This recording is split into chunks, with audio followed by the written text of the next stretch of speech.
નમસ્કાર વિદ્યાર્થી મિત્રો, હું મિતેશ રાજપૂત સ્વાગત કરું છું આપનું MGPSC માં. વિદ્યાર્થી મિત્રો, આજે જે આપનો ટોપિક જોવાનું છે એ ટોપિક છે Indian forest and agro climatic zones of India. હે ના, લાઇકવાઇઝ આપ જોશો તો આપની એક્ઝામમાં ઓલવેઝ એ પ્રિલિમ હોય કે મેન્સ હોય, અત્યારે એક ટ્રેન્ડ સેટ થઈ ગયું છે કે એગ્રો ક્લાઇમેટિક ઝોનથી ક્વેશ્ચન પૂછી રહ્યા છે. લાસ્ટ ટાઈમ આપ જોશો તો જે STIની પ્રિલિમ હતી એમાં બી ક્વેશ્ચન હતો એગ્રી ક્લાઇમેટિક ઝોનથી. હે ના, જે GPSCની એક્ઝામ હતી એમાં બી એગ્રો ક્લાઇમેટિક ઝોનથી ક્વેશ્ચન હતો. હમણાં જે GPSC મેન્સ થઈ એમાં બી એગ્રો ક્લાઇમેટિક ઝોનથી શું થયો છે, ક્વેશ્ચન થયો છે.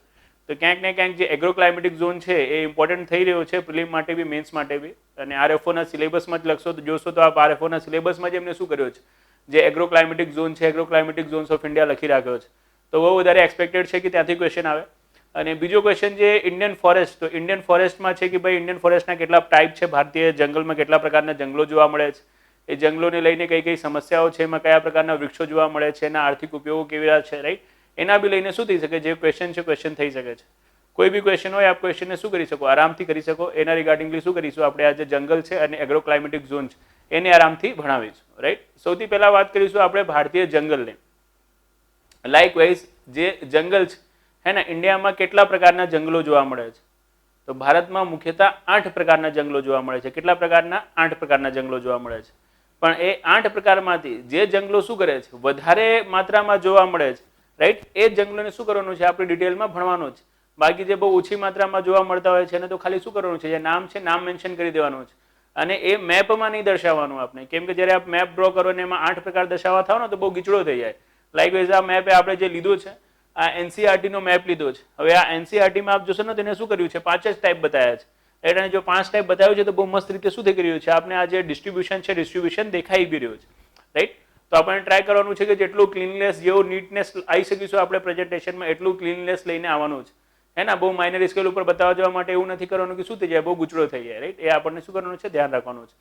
તો ચલો આપણે જે 8 પ્રકારના ફોરેસ્ટ છે, ફોરેસ્ટ ભરવાની જ્યારે શરૂઆત કરીએ તો બહુ સિમ્પલી, જેમ કે આપ જોશો તો જે આપણા લેક્ચર સિરીઝ છે, લેક્ચર સિરીઝમાં આપણે તમને શું કર્યો છે, જે વર્ષાનું વિતરણ છે એ વર્ષાનું વિતરણ બતાવ્યો છે આપને, રાઈટ.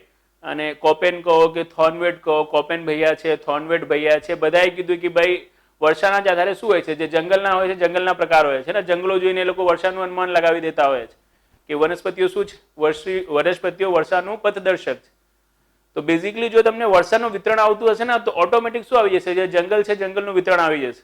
આમાં જો આપ ગોખવા જશો ને તો જીવનભર ગોખતા જ રહેશો, રાઈટ. આપને શું કરવાનું છે, આપણે જંગલને અને વર્ષાના વિતરણને લિંક કરી દેવાનું છે. જે દિવસે વર્ષાના વિતરણ અને જંગલને તમે લિંક કરતા શીખી ગયા એ દિવસે ઓટોમેટિકલી શું થઈ જશે, જે બધા જંગલના પ્રકાર છે આપણા સેગ્રીગેટ થઈ જશે. અને પછી મિક્સિંગ નહીં થાય. શું નહીં થાય? મિક્સિંગ નહીં થાય. નોટ ફિક્સિંગ, મિક્સિંગ નહીં થાય. જેમ કે આપણે વાત કરીએ કે લાઇકવાઇઝ આ ઇન્ડિયા છે, તો ઇન્ડિયામાં સૌથી વધારે વરસાદ ક્યાં થાય છે, તો જેમ આપણે પહેલા વાત કરી હતી કે ભાઈ જે અરબ સાગરની શાખા છે, અરબ સાગરની શાખાના કારણે શું થાય છે, આ જે પશ્ચિમી ઘાટ છે, પશ્ચિમી ઘાટમાં સૌથી વધારે વરસાદ થાય છે. અને એના પછી ઉત્તર પૂર્વી ભારતમાં શેના કારણે, તો બંગાળની જે શાખા છે, બંગાળની શાખાના કારણે સૌથી વધારે વરસાદ થાય છે, બરાબર. હવે આ જે બંગાળની શાખાના કારણે જે ઉત્તર પૂર્વી ભારતમાં વધારે વરસાદ થાય છે, સૌથી વધારે વરસાદ થાય છે, મતલબ 200+ સેન્ટીમીટર વરસાદ આ સાઈડ થાય છે. કેટલા સેન્ટીમીટર? 200+ સેન્ટીમીટર વરસાદ આ સાઈડ થાય છે, બરાબર ને, ઉત્તર પૂર્વી ભારત તરફ. અને એ જ રીતે જે પશ્ચિમી ઘાટ છે, પશ્ચિમી ઘાટમાં બી શું થાય છે, 200+ સેન્ટીમીટર વરસાદ થાય છે. અને જ્યાં 200+ સેન્ટીમીટર વરસાદ થશે, જ્યાં 200+ સેન્ટીમીટર વરસાદ થશે ત્યાં કયા જંગલો જોવા મળશે, તો ત્યાં જે જંગલો જોવા મળે છે જંગલોનું નામ છે ઉષ્ણકટિબંધીય સદાબહાર વન, રાઈટ. ઉષ્ણકટિબંધીય સદાબહાર જંગલ, રાઈટ, કે સદાહરિત વન બી આપ કહી શકો છો. સદાબહાર નહીં કેવું હોય તો બી કોઈ ટેન્શન છે નહીં, બરાબર ને. આને જ ઇંગ્લિશમાં કહેવાય છે, right, tropical evergreen forest. Tropical evergreen forest, હે ના. અને અહીંયા જો આપણે શું કરીએ કે રેનફોલ લઈ લઈએ, રેનફોલના આધારે જ આપણે શું કરી રહ્યા છે, જે ડિસ્ટ્રીબ્યુશન છે ડિસ્ટ્રીબ્યુશન બતાવી રહ્યા છે. તો રેનફોલ કેટલું થાય છે અહીંયા, 200+ સેન્ટીમીટર શું થાય છે, રેનફોલ થાય છે, રાઈટ. 200+ સેન્ટીમીટર રેનફોલ થાય તો ત્યાં કયા જંગલ હોય છે, ઉષ્ણકટિબંધીય સદાબહાર વન હોય છે, કે સદાહરિત વન હોય છે, હે ના. સદાહરિત વન એટલા માટે એને કહે છે કેમ કે શું હોય છે, બારે માસ શું હોય છે, આમાં જે પાંદડાઓ હોય છે, પાંદડાઓ શું હોય છે, વૃક્ષો ઉપર હોય છે, હે ને ક્રમશઃ આ લોકો વૃક્ષો શું કરે છે પોતાના પાંદડા અલગ અલગ સિઝનમાં ખેરવે છે કેમ કે આ જે ઉષ્ણકટિબંધીય સદાહરિત વન છે ને આ સદાહરિત વનની વિશેષતા એવી છે કે આમાં ઘણા બધા પ્રકારના શું હોય છે જંગલો ઘણા બધા પ્રકારના વૃક્ષો આવેલા હોય છે જેમ કે ઉષ્ણકટિબંધીય સદાહરિત વનની આપણે વાત કરીએ તો આપણે નામ સાંભળ્યું હશે રોજવુડ થઈ ગયું, મહોગની થઈ ગયું, આબનુસ થઈ ગયું, ખેર થઈ ગયું, પલાશ થઈ ગયું. ખેર પલાશા મુખ્યત્વે છે ને આસામ છે, આસામ સાઈડના જે ઉષ્ણકટિબંધીય સદાહરિત વન છે ત્યાં જોવા મળતા હોય છે. તો રોજવુડ, મહોગની, આબનુસ, રાઈટ, ખેર, પલાશ આ શું છે આ બધા જે વૃક્ષો છે આ બધા વૃક્ષો ઉષ્ણકટિબંધીય સદાબહાર વનમાં વધારે જોવા મળે છે. અને આ બધા જે વૃક્ષો છે એ વૃક્ષોમાં શું હોય છે જે પર્ણ ખરવાનું સિઝન હોય છે ને અલગ અલગ હોય છે. તો અલગ અલગ ઋતુમાં શું હોય છે અલગ અલગ વૃક્ષો પર્ણ ખેડવે છે. એના કારણે ક્યારેક ને ક્યારેક બી શું નહીં થાય આખું જંગલ આપને એવું નહીં દેખાય કે બધું શું નથી જે વૃક્ષો છે વૃક્ષો ઉપર પાંદડા જ નથી હે ને. અદરવાઇઝ આપ જુનાગઢ સાઈડ જાઓ તો જુનાગઢમાં આપ જયારે બી શું જશો ઉનાળામાં જશો તો આપ જશો જંગલોમાં તો શું નથી પાંદડા જ નથી રાઈટ. કેમ કે કેવા જંગલ છે એ પાનખર જંગલ છે અને પાનખર જંગલની શું હોય છે જે ઉનાળાની ઋતુમાં એનું પાંદડા ખેરવાની ઋતુ હોય છે તો આખું સાફ થઈ જશે. અને ભારતમાં સૌથી વધારે કયા જંગલ મળે છે તો સૌથી વધારે પાનખર જંગલ જ મળે છે. એ પાનખર જંગલમાં બી આપણે બે ટાઈપ જોવાના છે ભેજવાળા પાનખર જંગલ અને સૂકા પાનખર જંગલ એ જોઈશું આપણે. પણ પહેલા વાત કરી રહ્યા છે આપણે જે એવરગ્રીન ફોરેસ્ટની. તો એવરગ્રીન ફોરેસ્ટ કેમ કહેવાય છે કેમ કે એમાં બારે માસ શું હોય છે જે વૃક્ષો હોય છે વૃક્ષો ઉપર પાંદડા જોવા મળે છે. કોઈ ચોક્કસ ઋતુ પાંદડા ખેરવાની હોતી નથી. અલગ અલગ સમય ઉપર વૃક્ષો પોતાનું પાંદડા ખેરવે છે. એના કારણે બારે માસ આમાં શું હોય છે હરિયાળી હોય છે. એના જ કારણે સદાબહાર વન કે સદાહરિત વન કહેવાય છે હે ને. આના મુખ્ય વૃક્ષો કયા કયા છે તો આના જે મુખ્ય વૃક્ષો છે મહોગની, આબનુસ, રોઝવુડ રાઈટ. કયા કયા મહોગની, આબનુસ રાઈટ, રોઝવુડ રાઈટ, ખેર રાઈટ, પલાશ, કુસુમ બી હોય છે રાઈટ. કુસુમ, ખેર, પલાશ એક સાથે જ આવે છે. કુસુમ, ખેર, પલાશ રાઈટ. આ શું છે આ આના વૃક્ષો છે. હવે આ જે વૃક્ષો છે ને એવું નહીં થાય તમને કે કન્ટિન્યુઅસલી શું થઈ રહ્યું છે રોજવુડ જ મળી રહ્યું છે કે કન્ટિન્યુઅસલી શું મળી રહ્યું છે મહોગની જ મળી રહ્યું છે કે આબનુસમાં જ મળી રહ્યું છે એવું નહીં થાય. આમાં શું હોય છે જે જંગલોનો પેટર્ન હોય છે ને આ મિક્સ પેટર્ન હોય છે. અલગ અલગ પ્રકારના વૃક્ષો શું હોય છે આપને મળતા હોય છે એક સાથે. હવે અલગ પ્રકારના વૃક્ષો જો આપને એક સાથે મળે ને તો પ્રોબ્લેમ શું થાય તો પ્રોબ્લેમ આ થાય કે ભાઈ એનું આર્થિક દોહન શક્ય ના થાય है ना. लाइक सागना जंगल कि सागोना जंगल केम आर्थिक दृष्टिए उपयोगी હોય છે એટલા માટે ઉપયોગી હોય છે કે સાગ છે તો પછી સાગ જ સાગ છે ઉડાવી દો 60 સાગોન છે તો પછી સાગોન જ સાગોન છે ને ઉડાવી દો 60 બટ અહીંયા એવું નથી. અહીંયા જે વેરાયટીઝ ઓફ ટ્રીઝ છે એ બહુ વધારે છે. અલગ અલગ પ્રકારના વૃક્ષો આપને મળી રહ્યા છે. એના કારણે શું નહીં થઈ શકતો વૃક્ષોનો આર્થિક દોહન નહીં થઈ શકતો હે ને. વૃક્ષોની સંખ્યા બહુ વધારે હોય છે. વર્ષાઓના કારણે શું હોય છે વૃક્ષો બહુ લાંબા બી હોય છે 40 મીટર 45 મીટર સુધી શું હોય છે ટોલ હોય છે. બટ શું નથી આર્થિક દ્રષ્ટિએ ઉપયોગી નથી. કેમ આર્થિક દ્રષ્ટિએ ઉપયોગી નથી કેમ કે આમનું આર્થિક દોહન શક્ય નથી. બહુ ગીચ જંગલ છે તો ગીચ હશે તો બી એમને શું નહીં કરી શકશો આપ કટાઈ નહીં કરી શકશો. ઉપરથી શું છે અલગ અલગ પ્રકારના શું છે જે વૃક્ષો છે વૃક્ષો ક્રમશઃ આવેલા હોય છે એના કારણે એમનું આર્થિક દોહન શું નહીં બનતું શક્ય નથી બનતું. બરાબર છે. ભારતમાં કઈ જગ્યાએ આ ઉષ્ણકટિબંધીય સદાબહાર વનો જોવા મળે છે તો ભારતમાં પશ્ચિમી ઘાટ અને ઉત્તર પૂર્વી ભારત તરફ શું જોવા મળે છે આ ઉષ્ણકટિબંધીય જે સદાબહાર વન છે ઉષ્ણકટિબંધીય સદાહરિત વન કે સદાબહાર વન જોવા મળે છે. જો આપને શું કરવું હોય પછી આને વિસ્તૃત કરવું હોય તો વિસ્તૃત કરીને આપ આ રીતે લખી શકો છો રાઈટ કે પશ્ચિમી ઘાટમાં અને એની સાથે સાથે ઉત્તર પૂર્વી ભારતમાં ત્રિપુરા, મેઘાલય, મિઝોરમ, નાગાલેન્ડ, આસામ એવા રાજ્યોમાં શું જોવા મળે છે જે ઉષ્ણકટિબંધીય સદાહરિત વન છે કે સદાબહાર વન છે જોવા મળે છે. વિશેષતા આપણે તમને બતાવી દીધી કે 200+ સેન્ટીમીટર વર્ષાવાળા ક્ષેત્રમાં જોવા મળે છે. આ વૃક્ષો હોય છે વૃક્ષોની શું હોય છે અલગ અલગ ઋતુ હોય છે પણ ખેરવાની એટલા માટે શું હોય છે બારે માસામાં હરિયાળી દેખાય છે અને એની સાથે શું હોય છે ક્રમશઃ એક સાથે ઘણા બધા પ્રકારના વૃક્ષો આવેલા હોય છે એના કારણે આર્થિક દોહન શક્ય નથી હોતું રાઈટ. વર્ષા વધારે થવાના કારણે અને સૂર્યપ્રકાશની માત્રા ઉચિત માત્રામાં પહોંચવાના કારણે વૃક્ષો શું હોય છે જે વૃક્ષો હોય છે લાંબા હોય છે. બરાબર. હવે જો ઉષ્ણકટિબંધીય સદાબહાર વન જ્યાં ખલાસ થશે ઉષ્ણકટિબંધીય સદાહરિત જંગલ જ્યાં ખલાસ થશે એના જસ્ટ બાજુમાં હે ને એના બોર્ડર ઉપર જ શું આવેલા હોય છે એના બોર્ડર જ ઉપર આવેલા હોય છે ઉષ્ણકટિબંધીય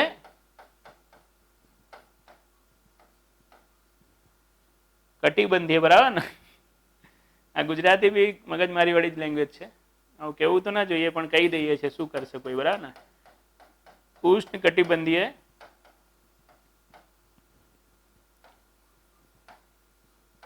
अर्ध सदाहरित जंगल. उष्णकटिबंधीय अर्ध सदाहरित जंगल मतलब ट्रॉपिकल सेमी एवरग्रीन फॉरेस्ट.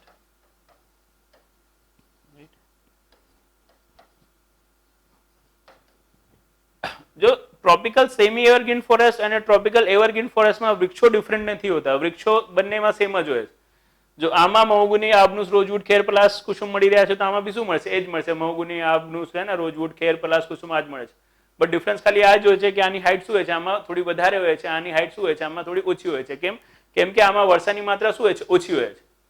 જો આપને છે ને એક પેટર્ન છે, એક ટેકનિક હોય છે, આને યાદ રાખવાની. ટેકનિક આપણે બતાવીએ તો ઓલવેઝ શું કરશો? આપ સેગ્રીગેટલી બતાવી શકશો. જો 200+ સેન્ટીમીટર વરસાદ હોય તો આપણે શું કીધું? ટ્રોપિકલ એવરગ્રીન ફોરેસ્ટ, મતલબ ઉષ્ણકટિબંધીય સદાબહાર જંગલ આવશે. 200 સેન્ટીમીટર કરતા ઓછું હોય ને, શું હોય જીવનમાં? 200 સેન્ટીમીટર કરતા ઓછું તો શું આવશે? તો પાનખર જંગલ આવશે. શું આવશે જીવનમાં?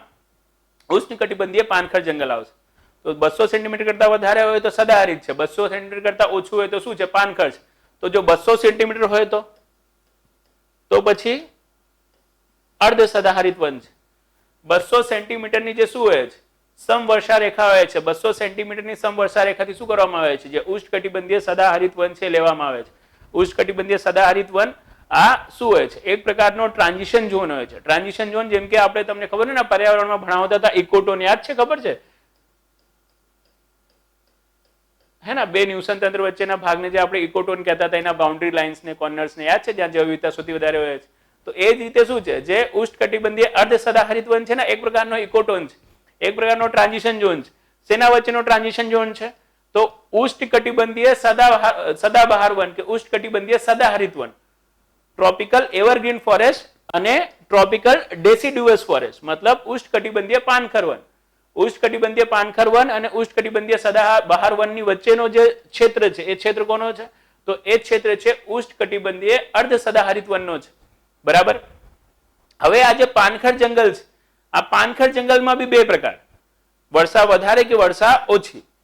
જો 200 સેન્ટીમીટર થી લઈને શું હોય જીવનમાં? 200 સેન્ટીમીટર થી લઈને 100 સેન્ટીમીટર સુધીની વર્ષા હોય તો પછી એને કહેવાય છે ઉષ્ણકટિબંધીય ભેજવાળા પાનખર જંગલ. કેવા જંગલ?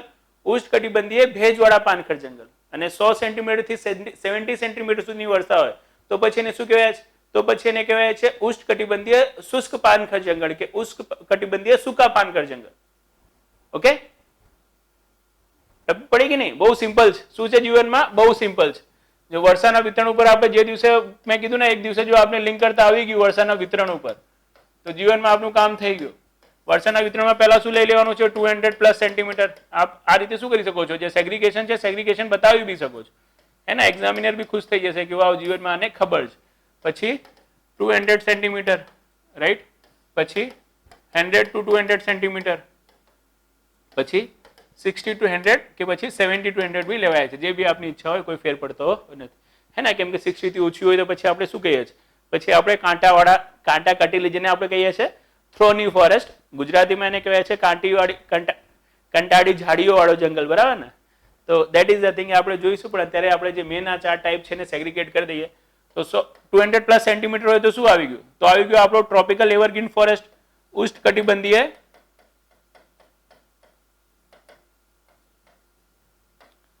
સદાહરિત વન કે સદાહરિત જંગલ. અને આ શું આવી ગયું? તો આ આવી ગયો ઉષ્ણકટિબંધીય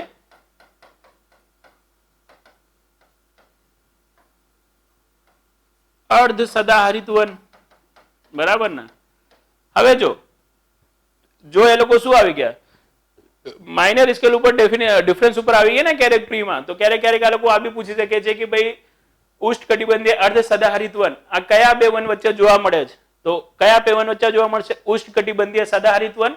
અને આ બાજુ કોણ આવશે? તો આ બાજુ આવશે ઉષ્ણકટિબંધીય પાનખર જંગલ. પણ ઉષ્ણકટિબંધીય પાનખર જંગલમાં બી બે પ્રકાર, ઉષ્ણકટિબંધીય સુખા પાનખર જંગલ અને ઉષ્ણકટિબંધીય ભેજવાળા પાનખર જંગલ. તો બટ ઓબ્વિયસ, જેમ જેમ આપણે શું જઈ રહ્યા છે, જમણી બાજુ જઈ રહ્યા છે, આપણે વર્ષા ઘટાડી રહ્યા છે. અને જેમ જેમ આ વર્ષા ઘટાડતો જશો, શું આવશે?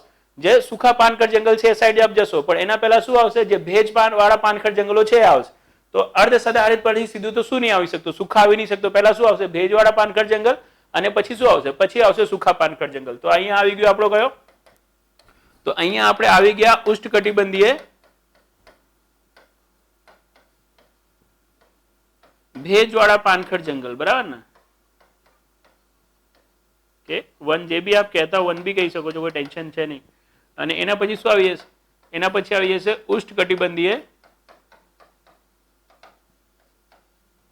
ઉષ્ણકટિબંધીય સૂકા પાનખર જંગલ, બરાબર ને, સૂકા,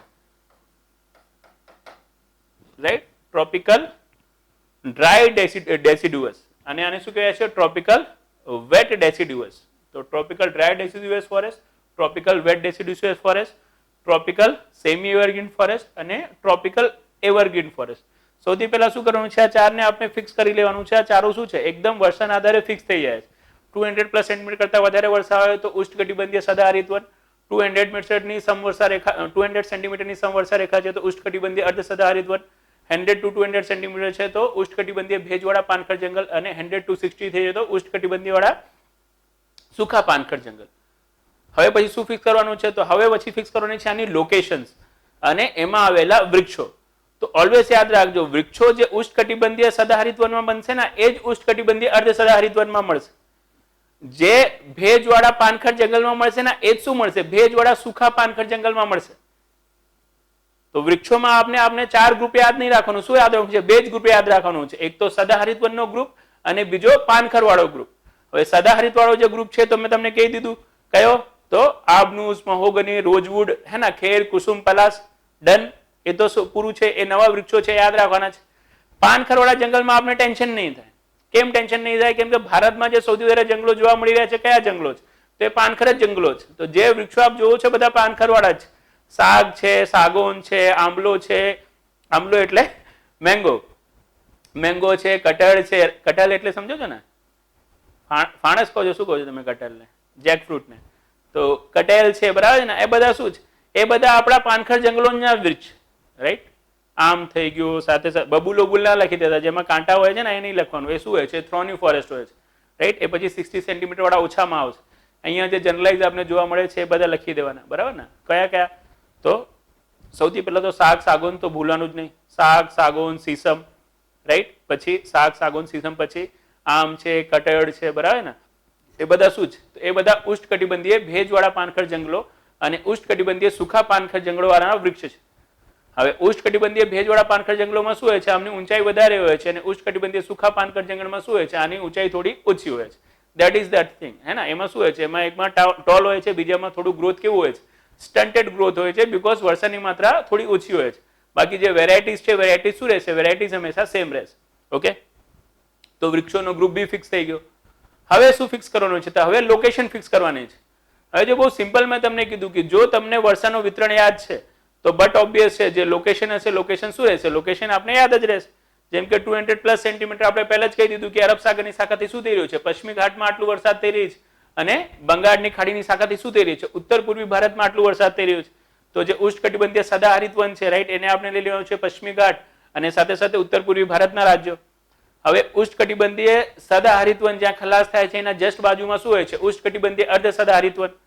તો આપ કહી શકો છો પશ્ચિમી ઘાટના પૂર્વીય ઢાળો તરફ, એને સાથે સાથે જે ઉપરી આસામ છે કે ઉપરી ઉત્તર પૂર્વી ભારત તરફ શું હોય છે? આ ઉષ્ણકટિબંધીય અર્ધ સદાહરિત વન હોય છે. કેમ કે આપને ખબર જ છે કે ભાઈ જો શું થાય છે, અહીંયા 200+ સેન્ટીમીટર વરસાદ થાય છે તો અહીંયા શું થઈ જાય છે? 150 સેન્ટીમીટર વરસાદ થશે કે નહીં? તો જ્યારે જો અહીંયા શું હશે? જો અહીંયા ટ્રોપિકલ એવરગ્રીન ફોરેસ્ટ હશે તો અહીંયા શું થઈ જશે? ટ્રોપિકલ સેમી એવરગ્રીન ફોરેસ્ટ થઈ જશે. અને સેમ અહીંયા બી થશે કે અહીંયા જો ટ્રોપિકલ એવરગ્રીન ફોરેસ્ટ છે તો અહીંયા શું થઈ જશે? ટ્રોપિકલ સેમી એવરગ્રીન ફોરેસ્ટ થઈ જશે. તો આપણે કહી શકીએ છીએ ઉપરી આસામ, ઉપરી અરુણાચલ પ્રદેશનો જે ભાગ છે કેવું છે? એ અર્ધ સદાહરિત વનનો ભાગ છે, રાઈટ. તો સદાહરિત વન અને અર્ધ સદાહરિત વન શું થઈ ગયું? ક્લિયર થઈ ગયું. હવે જે ભેજવાળા પાનખર જંગલ છે અને સૂકા ભેજવાળા પાનખર જંગલ છે, મતલબ વેટ ડેસિડ્યુઅસ ફોરેસ્ટ અને ડ્રાય ડેસિડ્યુઅસ ફોરેસ્ટ. ભેજવાળા પાનખર જંગલ માટે શું જોઈએ? 100 થી 200 સેન્ટીમીટર વરસાદ જોઈએ, અને સૂકા પાનખર જંગલ માટે શું જોઈએ? 100 સેન્ટીમીટર કરતા ઓછી વરસાદ જોઈએ.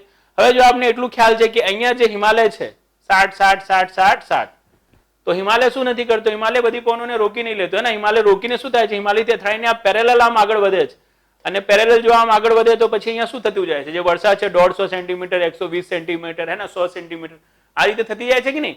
તો આ જે ભાગ છે ને, આ ભાગ બંગાળની ખાડીના કારણે શું થાય છે? વર્ષા વધારે મેળવે છે. પણ આ સાઈડ શું થાય છે? આ સાઈડ જે સહ્યાદ્રી છે, આ સહ્યાદ્રી શું કરે છે? કમ્પ્લીટલી જે પવનો છે, પવનોને રોકીને જે વર્ષા છે, વર્ષા અહીંયા બહુ વધારે કરાવી લે છે. તો આનાથી પાર જ્યારે આમાં શું છે, પાસેસ બી છે, આપને ખબર છે, પાસેસની વચ્ચેથી જ્યારે શું આવે છે, પવન આવે છે, તો એ પવનોમાં શું નથી હોતું, એટલો બધો ભેજ નથી હોતો. એના જ કારણે આપ જોશો ને થાય છે અહીંયા 60 સેન્ટીમીટર કરતા ઓછી વર્ષા થાય છે. કેમ કે આ શું બની જાય છે, આ વાતા વિમુખ પ્રદેશ બની જાય છે. ખબર છે ને, આપણે જીઓગ્રાફીના લેક્ચરમાં કીધું બી હતું કે લાઇકવાઇઝ કોઈ શું છે, કોઈ પર્વત છે જીવનમાં, તો જે દિશાથી પવન આવી રહી, તો પવન આ દિશાથી અથડાશે તો પછી જીવનમાં શું થશે, ઉપર ચડશે, અને ઉપર ચડશે તો ઠંડી થશે, ઠંડી થશે તો શું થશે, જીવનમાં વરસાદ થશે. તો આ સાઈડ તો જોરદાર વરસાદ થઈ ગયો. હવે જ્યારે અહીંયા ઉતરી રહ્યા છે તો પવનો કેવા છે, તો પવનો હવે સુખા પવનો છે. હવે એમાં વરસાદની માત્રા શું નહીં હોય, ભેજની માત્રા વધારે હશે નહીં, તો અહીંયા વરસાદ વધારે નહીં કરી શકાય. તો પવનોની દિશા જે દિશામાં પડે છે, બરાબર છે ને, પર્વતના, એ દિશાને શું કહેવાય છે, તો એ દિશાને કહેવાય છે વાતા અભિમુખ. અભિમુખથી આ રીતે લખી દો છો કે વાતા ભિમુખ, અને આ એના વિપરીત દિશામાં છે, તો આને શું કહેવાય છે, તો આને કહેવાય છે વાતા વિમુખ. વાતા વિમુખ. તો આ વાતા વિમુખ જ થઈ રહ્યો છે, એટલા જ માટે અહીંયા શું થઈ રહ્યું છે, 60 સેન્ટીમીટર થઈ રહ્યું છે. તો કોમન સેન્સ તો આટલું ચાલી જ રહ્યું છે કે ભાઈ આ સાઈડ વરસાદની માત્રા શું હશે, ઓછી હશે, અને આ સાઈડ વરસાદની માત્રા વધારે હશે. તો આ આખું જે એમને શું કીધું છે, આ જે પાનખર જંગલો આખું લીધું છે ને, આ પાનખર જંગલમાં બી સીધું શું થઈ જશે, આ રીતે આપ શું કરી શકો છો, 100 સેન્ટીમીટર લાઈન રાખી શકો છો. 100+ સેન્ટીમીટર લાઈન આ છે, તો 100+ સેન્ટીમીટર લાઈન જો આ છે, તો અહીંયા 100 સેન્ટીમીટર કરતા વધારે છે, તો આ શું થઈ ગયું, તો આ થઈ ગયું ઉષ્ણકટિબંધીય ભેજવાળા પાનખર જંગલ આખા. અને આ શું થઈ ગયા, તો આ થઈ ગયા ઉષ્ણકટિબંધીય સુખા પાનખર જંગલ. તો મહારાષ્ટ્ર છે, કર્ણાટકા છે, બરાબર છે, તેલંગાના છે, હે ને, પશ્ચિમી મધ્યપ્રદેશ છે, રાઈટ, સાથે સાથે તળ ગુજરાત છે, આ બધા શેમાં આવશે, તો આ બધા આવશે જીવનમાં ઉષ્ણકટિબંધીય સુખા પાનખર જંગલ. હવે એ બાદ જુદી છે કે તળ ગુજરાતમાં જે દક્ષિણ ગુજરાત છે એમાં શું આવે છે, ભેજવાળા પાનખર જંગલ આવે છે. પણ એ તો ક્યારે બતાવવાનું યાર, જ્યારે આપ ગુજરાતમાં શું કરી રહ્યા છો, જે જંગલ છે જંગલનું વિતરણ બતાવી રહ્યા છો ને, ત્યારે આટલા માઇનર સ્કેલમાં જશો, જિલ્લા વાઇઝ ચેન્જ કરશો, આખા ઇન્ડિયાના લેવલ ઉપર જિલ્લા વાઇઝ ચેન્જ કરવા લાગશો તો તમારો જિલ્લો થઈ જશે, રાઈટ. તો અહીંયા એવું નહીં કરવાનું. કેવું નહીં કરવાનું, એવું નહીં કરવાનું. તો કેવું કરવાનું, તો રાજ્યો આધારિત કરી દેવાનું, મેઇનલી જે રાજ્યમાં જે વૃક્ષો જોવા મળે છે. અને જ્યારે ભેજવાળા પાનખર જંગલમાં આપ આવશો, તો ભેજવાળા પાનખર જંગલમાં આપણે શું લઈશું, તો એમાં આપણે પશ્ચિમ બંગાળ લઈશું, સાથે સાથે ઓડિશા લઈશું, સાથે સાથે પશ્ચિમી ઉત્તર પ્રદેશ લઈશું, રાઈટ, બિહાર લઈશું. આ બધામાં શું લઈશું આપણે, છત્તીસગઢ લઈશું. આ બધામાં લઈશું આપણે ભેજવાળા પાનખર જંગલ. કેવા જંગલ, ભેજવાળા પાનખર જંગલ. ઉપરના રાજ્યો ના લઈ લેતા આ બધા, હે ને, ઉત્તરાખંડ, હરિયાણા, રાઈટ, એની સાથે સાથે જમ્મુ કાશ્મીર, આ બધું ના લેતા, કેમ કે એમાં આપણને પર્વતીય વનોને લાવવાના છે અત્યારે, રાઈટ, મોન્ટેન ફોરેસ્ટને લેવાના છે. એટલા માટે એને છોડીને જે મધ્ય ભારત અને ઉત્તરી ભારત છે એને જ આપ શું કરજો, એને જ આપ કન્સિડર કરજો, રાઈટ. શેમાં, તો જે ભેજવાળા પાનખર જંગલ છે એમાં. અને આ રીતે જે આપનું શું છે, જે આપનું પશ્ચિમી ભારતના રાજ્યો છે બધાને શેમાં લઈ લેવાનો છે, એમાં શુષ્ક પાનખર જંગલમાં લઈ લેવાના છે. અને વૃક્ષો કયા લેવાના છે, તો વૃક્ષો જે લેવાના છે, સાગ, સાગોન, રાઈટ, સીસમ, આમ, આંબલી, કટહલ, રાઈટ. આ બધા વૃક્ષો શેમાં જોવા મળે છે, તો આ બધા વૃક્ષો ભેજવાળા પાનખર જંગલમાં જોવા મળે છે. ભેજવાળા પાનખર જંગલનું જે ઉપયોગિતા છે ને, એ ઉપયોગિતા વધારે છે, કેમ કે એમાં શું મળે છે, એક જ પ્રકારના વૃક્ષ વધારે દૂરી સુધી જોવા મળે છે, જેમ કે સાગ થઈ ગયું કે સાગોન થઈ ગયું. તો આનું આર્થિક દોહન શક્ય છે. આનું આર્થિક દોહન શું છે, શક્ય છે. અને આનું આર્થિક દોહન શક્ય છે. તો ભારતમાં સૌથી વધારે મહત્વપૂર્ણ વન કયા છે, કે કયા વન સૌથી વધારે આયા છે, જેમ કે આપણે કીધું કે ભાઈ શું છે, ઉષ્ણકટિબંધીય પાનખર જંગલો સૌથી વધારે આયા છે. પણ આ ઉષ્ણકટિબંધીય પાનખર જંગલોમાં બી આપણી પાસે બે છે. કેટલા છે, બે. કયા બે, તો ઉષ્ણકટિબંધીય સુખા પાનખર જંગલ અને ઉષ્ણકટિબંધીય ભેજવાળા પાનખર જંગલ. તો કયા જંગલ વધારે છે, ઉષ્ણકટિબંધીય સુખા પાનખર જંગલનો વિસ્તાર વધારે છે કે ઉષ્ણકટિબંધીય ભેજવાળા પાનખરવાળા જંગલોનો વિસ્તાર વધારે છે? તો ભારતમાં જે સૌથી વધારે વન જોવા મળે છે, રાઈટ, એ છે સુખા પાનખર જંગલ. તો સુખા પાનખર જંગલ એનું વિસ્તાર વધારે થાય, બટ ઓબ્વિયસ છે, બીકોઝ આપને ખબર છે કે ભેજવાળા પાનખર જંગલ તો શું હોય છે, 100 to 200 સેન્ટીમીટર વરસાદ જ્યાં થાય છે ત્યાં જોવા મળે છે. તો આ જ વિસ્તારમાં છે, રાઈટ, પશ્ચિમ બંગાળ છે, બિહાર છે, રાઈટ, પશ્ચિમી ઉત્તર પ્રદેશ છે, રાઈટ. આ જે વિસ્તાર છે એ વિસ્તાર ઉપર આપણે વધારે જોવા મળતા હોય છે. બાકી આ જે આખો એરિયા છે, આ આખો એરિયા શેનામાં છે, તો એ સુખા પાનખર જંગલમાં છે, રાઈટ. તો ભારતમાં જે સૌથી વધારે વન પ્રાપ્ત થાય છે, કોઈ ક્વેશ્ચન થાય આપણે, તો કયા છે, સુખા પાનખર જંગલ. આ સુખા પાનખર જંગલ હોય કે ભેજવાળા પાનખર જંગલ હોય, આનું મુખ્ય વૃક્ષ કયો છે, है ना. लाइकवाइज क्यारेक आपने भारतीय वनस्पति मुख्य भारतीय वननी मुख्य वनस्पतिओ विषे लखवामां आवी जाय तो पछी आपने साग, सागौन, सीसम, है ना, देवदार, आबनूस, रोजवुड, महोगनी आना उपर ज शुं करवुं पड़शे, लखवुं पड़शे. तो जे टीकवुड छे, टीकवुड एटले सागौन, जेने साग कहीए छीए आपणे, जेम के आपणे कीधुं वलसाडी साग, तो जे सागना झाड होय छे ने इंग्लिशमां टीक कहेवाय छे, तो ए टीकवुड ए छे. कोण? टीकवुड. आ खास याद राखजो, भारतीय वनोनुं मुख्य वृक्ष कयो छे, તો ભારતીય વનોનો મુખ્ય વૃક્ષ છે ટીકવુડ, રાઈટ. તો આ ટીકવુડ છે, રાઈટ, જે સાગ છે એ આપણા વનોનો મુખ્ય વૃક્ષ છે. ફર્નિચર બનાવવા માટે, રેલના સ્લીપર્સ બનાવવા માટે, રેલના ડબ્બા બનાવવા માટે શું થાય છે, આનો યુઝ થાય છે ને. બીકોઝ આમાં શું નથી લાગતી, આમાં પહેલી ઉધઈ નથી લાગતી, હે ને. આ ભેજ વેસ્ટથી જલ્દી ફૂલતી નથી આ લાકડી, રાઈટ. એટલા માટે શું છે, આ લાકડી વધારે ટાઈમ સુધી ટકી રહે છે. ઉદય ના લાગવાના કારણે શું હોય છે, જે ફર્નિચર છે, ફર્નિચર્સ બનાવવા માટે શું થાય છે, આનો યુઝ થાય છે. ઓકે, તો દેટ ઇઝ અબાઉટ ટીકવુડ. હમણાં આપણે બીજી બી અમુક વનસ્પતિઓ જે છે, રાઈટ, એના એક લેક્ચર્સ બનાવી દઈશું આપના માટે, જેનાથી આપ ઇન્ડિયન વનસ્પતિઓની ઉપયોગિતાની ચર્ચા કરો. ના, જેમ કે આપણા સિલેબસમાં, આરએફઓના સિલેબસમાં આપને ખબર હોય પહેલું બીજ, પહેલું એટલે ધ યુઝ ઓફ ફોરેસ્ટ. તો યુઝ ઓફ ફોરેસ્ટમાં જે એના શું છે, વૃક્ષો છે, વૃક્ષો વિશે બી લખવાના હોય તો એ બી આપણે બતાવી દઈશું. પણ અત્યારે ફોરેસ્ટ બતાવી રહ્યા છે તો એમાં એ બી બતાવીશું તો થોડું લાંબુ થઈ જશે, એટલા માટે એને હોલ્ડ કરીએ. બટ ટીકવુડ થોડું યાદ રાખજો, ક્યારેક બી આપણે ફોરેસ્ટ વિશે લખવાનું હોય તો ભારતીય વનોનું શું છે, મુખ્ય વૃક્ષ છે ટીકવુડ, સાગોન, એટલા માટે એને તો આપણે મેન્શન કરી જ દેવાનું, રાઈટ. અને જેમ મેં તમને કીધું કે અત્યાર સુધી આપણે 4 ચર્ચા તો કરી જ લીધી. ઉષ્ણકટિબંધીય સદાહરિત વન, અર્ધ સદાહરિત વન, ભેજવાળા પાનખર જંગલ અને સૂખા પાનખર જંગલ. હવે એના પછી આ જે કાશ્મીર છે, કાશ્મીરથી લઈને આસામ સુધી આ જે ભાગ આપણે દેખાઈ રહ્યો છે, હે ને, આ કયા જંગલો હેઠળ આવે છે, તો આ છે પર્વતીય વન, બરાબર છે ને. પર્વતીય જંગલો કે જેને આપણે કહીએ છીએ માઉન્ટેન ફોરેસ્ટ. કયો ફોરેસ્ટ? Mountain forest. હવે આ જે માઉન્ટેન ફોરેસ્ટ છે, પર્વતીય જંગલ છે, આ પર્વતીય જંગલ બધી જગ્યાએ શું નથી હોતું, એક જગ્યા એક જેવા નથી હોતા. સૌથી વધારે ટફ જો થઈ શકે છે ને, આપણે પર્વતીય જંગલો વિશે લખવાનું થઈ શકે છે, બરાબર. પ્રિલિમમાં બી ક્વેશ્ચન જો ટફ થઈ શકે છે તો પર્વતીય જંગલોથી જ થઈ શકે છે. જેમ કે આપણે ખબર હોય કે પર્વત તો શું છે, પર્વત આપણા જીવનમાં જે દક્ષિણી ભારત છે, દક્ષિણ ભારતમાં બી છે, નીલગિરી છે, અનામલાઈ છે કે નહીં, વિંધ્ય છે, સતપુડા છે, ત્યાં બી શું આવેલા છે, ત્યાં બી પર્વતો આવેલા છે. હવે નીલગિરી, અનામલાઈ, વિંધ્ય, સતપુડા, હે ને, ત્યાંની જે વનસ્પતિઓ છે એ ડિફરન્ટ છે. અને જે હિમાલય વનસ્પતિઓ છે, રાઈટ, એ હિમાલય વનસ્પતિઓ શું છે, ડિફરન્ટ છે. અને હિમાલયમાં બી પશ્ચિમી હિમાલય વનસ્પતિઓ અને પૂર્વી હિમાલય વનસ્પતિઓ ડિફરન્ટ છે. તો અહીંયા થોડું આપણે જે પર્વતીય વન છે, પર્વતીય વનને શું કરીશું, ડિટેલ કરીશું. પર્વતીય વનમાં કેવું હોય છે કે જેમ જેમ આ પર્વતમાં ઉપર જતા જાઓ તેમ તેમ શું થાય છે, તેમ તેમ જે આબોહવા છે ને, આબોહવા બદલાતી જાય છે. શું થાય છે જીવનમાં, આબોહવા બદલાતી જાય છે. અને જેમ કે મેં તમને કીધું કે વનસ્પતિઓ શું કરે છે, આબોહવાનું પ્રતિનિધિત્વ કરે છે. અધરવાઇઝ આપ વાઇસ વર્સા બી કહી શકો છો કે આબોહવા વનસ્પતિઓનું પ્રતિનિધિત્વ કરે છે. જો આબોહવા ચેન્જ થશે તો બટ ઓબ્વિયસ છે વનસ્પતિનું પેટર્ન બી ચેન્જ થઈ જશે.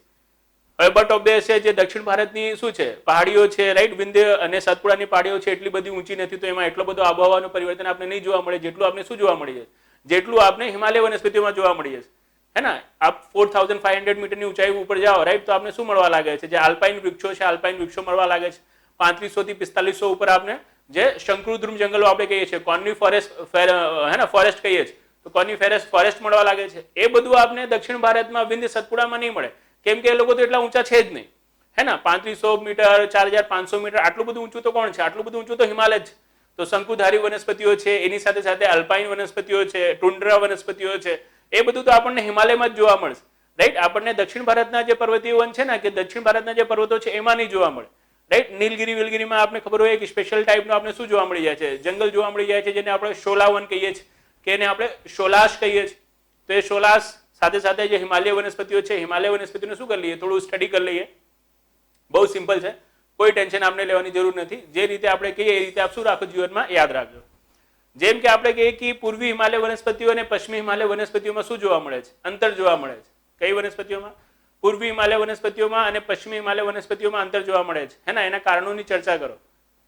તો પૂર્વી હિમાલય વનસ્પતિ અને પશ્ચિમી હિમાલય વનસ્પતિ જુદી થઈ ગઈ છે, બટ ઓબ્વિયસ છે. કેમ કારણ? તો પહેલો કારણ છે કે ભૈયા વિષુવવૃત્તથી દૂરી.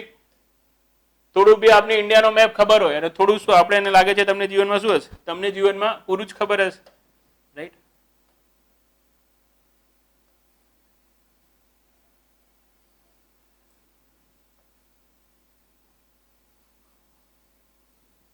તો આ છે આપણો ઇન્ડિયા. ઇન્ડિયા એટલે આપણો ભારત. હવે જો બેઝિકલી વિષુવવૃત્ત તો બટ ઓબ્વિયસ છે અહીંયા હોય, કેમ કે ઇન્ડિયા તો શું થાય છે 8 ડિગ્રીથી ચાલુ થાય છે. હવે વિષુવવૃત્તથી આ જે આપણું આ જે હિમાલય છે, જેને આપણે પૂર્વી હિમાલય કહીએ છીએ, એની દૂરી શું છે, ઓછી છે. અને જે પશ્ચિમી હિમાલય છે, પશ્ચિમી હિમાલયની દૂરી શું છે, વધારે છે.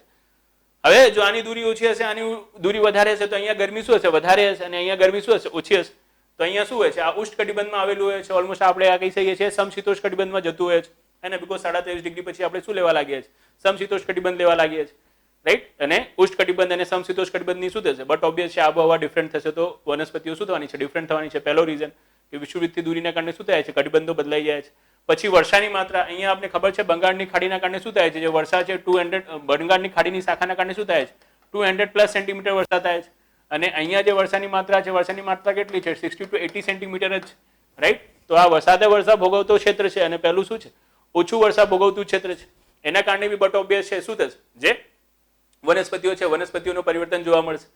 એના પછી હવે અહીંયા શું છે, અહીંયા ગરમી વધારે છે, એની સાથે સાથે શું છે, એની સાથે સાથે વરસાદ બી વધારે છે. ગરમી અને વરસાદ વધારે હશે તો બટ ઓબ્વિયસ છે શું હશે, ભેજ વધારે હશે, અને ભેજ જો વધારે હશે તો બટ ઓબ્વિયસ છે બરફ જમવાની સંભાવના શું હશે, વધારે હશે. એને ઓલવેઝ યાદ રાખજો, જ્યાંથી બરફ જામવાની શરૂઆત થાય છે ને, લાઈક આપણે પહેલા બી આ જ્યોગ્રાફીના લેક્ચરમાં તમને ડિસ્કસ કરી જ ગયા છે, માઇટ બી તમને યાદ જ હશે, રાઈટ. એવું આપણે વિચારીએ છીએ કે પર્વત ઉપર આવેલી એ ઊંચાઈ હે ને, જે ઊંચાઈ ઉપરથી શું હોય છે 12 માસ હંમેશા બરફ જામેલ જ જોવા મળે છે, એને શું કહીએ છીએ, એને આપણે આઈસ લાઈન કહીએ છીએ. યાદ છે વાત કરીએ છીએ આપણે હિમરેખા, અને હિમરેખામાં તમને કીધું હતું કે એ ઊંચાઈ છે જે ઊંચાઈ પછી આપણે શું મળશે, જે પર્વત છે પર્વત ઉપર હંમેશા બરફ જ મળશે હે ને. શિયાળો થશે તો શિયાળામાં બટ ઓબ્વિયસ છે આપણે નીચેથી બરફ મળવા લાગશે, પણ જયારે ગરમી વધશે તો પછી શું થશે, એ બરફ ઓગળી જશે. પણ એક વિસ્તાર એવો હશે કે આપ શિયાળામાં જાઓ ઉનાળામાં જાઓ એ ઊંચાઈ પછી શું મળશે, આપણે હંમેશા એના ઉપર બરફ જ જોવા મળશે, અને એને જ આપણે શું કહીએ છીએ, એને જ આપણે કહીએ છીએ આઈસ લાઈન. હવે જનરલાઇઝ આપણે પૂછે ને કે આઈસ લાઈન ક્યાં નીચી હોય છે ક્યાં ઊંચી હોય છે, તો આપણે કહીશું કે ભાઈ જે પશ્ચિમી હિમાલય છે, પશ્ચિમી હિમાલયમાં શું છે ઠંડી વધારે છે, તો ત્યાં આઈસ લાઈન શું આવશે, ત્યાં આઈસ લાઈન નીચે આવશે, જલ્દી બરફ જામી જશે. અને પૂર્વી હિમાલયમાં ગરમી વધારે છે તો ત્યાં આઈસ લાઈન ઊંચી આવશે એને જલ્દી નહીં જામશે. પણ આ ખોટું છે. એકચ્યુઅલી જે સ્ટાન્ડર્ડ બુક્સમાં શું કરશો, આને રિફર કરશો ને ત્યારે આપણે ખ્યાલ આવશે, ખુલ્લરમાં આપ એને રિફર કરશો, રાઈટ, કે પી દયાલમાં આપ રિફર કરશો તો ખબર પડશે આપને કે ભાઈ બરફ બનવા માટે શું જોઈએ, ભેજ જોઈએ. અને જે પૂર્વી હિમાલય છે, પૂર્વી હિમાલયમાં ભેજનું પ્રમાણ શું છે, વધારે છે, અને ભેજનું પ્રમાણ વધારે હોવાના કારણે ત્યાં બરફ જલ્દી જામશે. તો બરફ જલ્દી જામશે તો આઈસ લાઈન ક્યાં મળશે, નીચે. તો આઈસ લાઈન પૂર્વી હિમાલયમાં નીચી બનશે, અને જે પશ્ચિમી હિમાલય છે પશ્ચિમી હિમાલયમાં આઈસ લાઈન શું બનશે, ઊંચી બનશે. હવે જ્યાંથી આઈસ લાઈન બની જાય છે, જ્યાંથી આઈસ કેપ આવી જાય છે, બરફ જામી જાય છે, એના પછી શું નહીં થતું, એના પછી કોઈ પણ પ્રકારની વનસ્પતિઓ થતી નથી. પણ જો આપની આઈસ લાઈન ઊંચી બનતી હોય તો આપને શું મળી શકે છે, જે વનસ્પતિઓ છે થોડી વધારે ઊંચાઈ સુધી મળી શકે છે. તો જે પૂર્વી હિમાલય છે ને, પૂર્વી હિમાલયમાં શું નહીં જોવા મળતું, જે લાઇકેન છે, મોસ છે હે ને, જે વધારે ટુંડ્રા પ્રકારની જે વનસ્પતિઓ હોય છે, એ ટુંડ્રા પ્રકારની વનસ્પતિઓ આપને પૂર્વી હિમાલયમાં જોવા નહીં મળે. પણ જે પશ્ચિમી હિમાલય છે, પશ્ચિમી હિમાલયમાં ટુંડ્રા જે વનસ્પતિઓ છે ને, જેને આપણે કહીએ છીએ કે ભાઈ શું હોય છે, જે બહુ કોષીય વનસ્પતિઓ હોય છે ને, ખાલી આમ લીલ વીલની જેમ ઉગતી હોય છે હે ને, જેમ કે લાઇકેન છે, મોસ છે, રાઈટ. આ બધી શું છે, આ બધી ટુંડ્રા વનસ્પતિઓ છે. આવી ટુંડ્રા વનસ્પતિઓ આપણે શું જોવા મળશે, એ પૂર્વી પશ્ચિમી હિમાલય છે ને, પશ્ચિમી હિમાલયમાં જોવા મળશે. કેમ કે શું હોય છે, એમાં જે ટ્રી લાઈન હોય છે ને, ટ્રી લાઈન બહુ ઊંચાઈ ઉપર આવી હોય છે. તો બહુ ઊંચાઈ ઉપર આવેલી હોય છે, તો જે શીત કટિબંધ હોય છે હે ને, ટોરિડ ઝોન જેને આપણે કહીએ છીએ, શીત કટિબંધ વાળી આબોહવા બી ત્યાં મળી જાય છે. તો શીત કટિબંધ વાળી આબોહવા હશે તો બટ ઓબ્વિયસ છે જે શીત કટિબંધની વનસ્પતિઓ છે, લાઇકેન, મોસ, રાઈટ, આવું બધું આપણે જોવા મળશે, રાઈટ. તો ધીઝ આર ધ થિંગ્સ. વિષુવવૃત્તથી થવાની દૂરીના કારણે કટિબંધોનું અંતર, વર્ષાનું અંતર, ભેજનું અંતર, અને એની સાથે સાથે ઊંચાઈનું અંતર, આના કારણે શું હોય છે, આના કારણે પૂર્વી હિમાલય અને પશ્ચિમી હિમાલયની વનસ્પતિઓ જુદી જુદી હોય છે. આપ આરામથી શું કરી શકો છો, આરામથી સેગ્રીગેટ કરી શકો છો. હવે જો આ જુદી જુદી થવાની શરૂ થાય છે ને, તો આ કેવી રીતે થાય છે, તો જે બહુ સિમ્પલ છે. જ્યારે આપણે વાત કરીએ, જેમ કે આ છે જીવનમાં આપણો પૂર્વી હિમાલય. કયો હિમાલય જીવનમાં, પૂર્વી હિમાલય. અને આ કયો હિમાલય છે, તો આ હિમાલય છે જીવનમાં પશ્ચિમી હિમાલય. કયો હિમાલય, પશ્ચિમી હિમાલય, બરાબર. હવે પૂર્વી હિમાલય છે, પૂર્વી હિમાલયમાં શરૂઆત ક્યાંથી થશે, તો પૂર્વી હિમાલયમાં શરૂઆત ઉષ્ણકટિબંધીય સદાહરિત વન અને અર્ધ સદાહરિત વનથી થશે. કેમ કે ભાઈ ત્યાં વર્ષાનું પ્રમાણ વધારે છે. પણ પશ્ચિમી હિમાલયમાં ક્યારેક બી આપને શું નહીં મળી શકે, ઉષ્ણકટિબંધીય સદાહરિત વન અને અર્ધ સદાહરિત વન નહીં મળી શકે. કેમ નહીં મળી શકે ભાઈ, એટલા માટે નહીં મળી શકે કેમ કે ત્યાં શું નથી, વર્ષા 200 સેન્ટીમીટર જેટલી થતી જ નથી, ઓછી જ વર્ષા થાય છે. તો ત્યાં તો પાનખર જંગલોથી જ શરૂઆત થશે, રાઈટ. તો અહીંયા આપણે જોઈ રહ્યા છે કે જે ટ્રોપિકલ સેમી એવરગ્રીન ફોરેસ્ટ છે, અને એના પછી શું આવશે, ટ્રોપિકલ એવરગ્રીન ફોરેસ્ટ આવશે 1600 મીટરની ઊંચાઈ સુધી.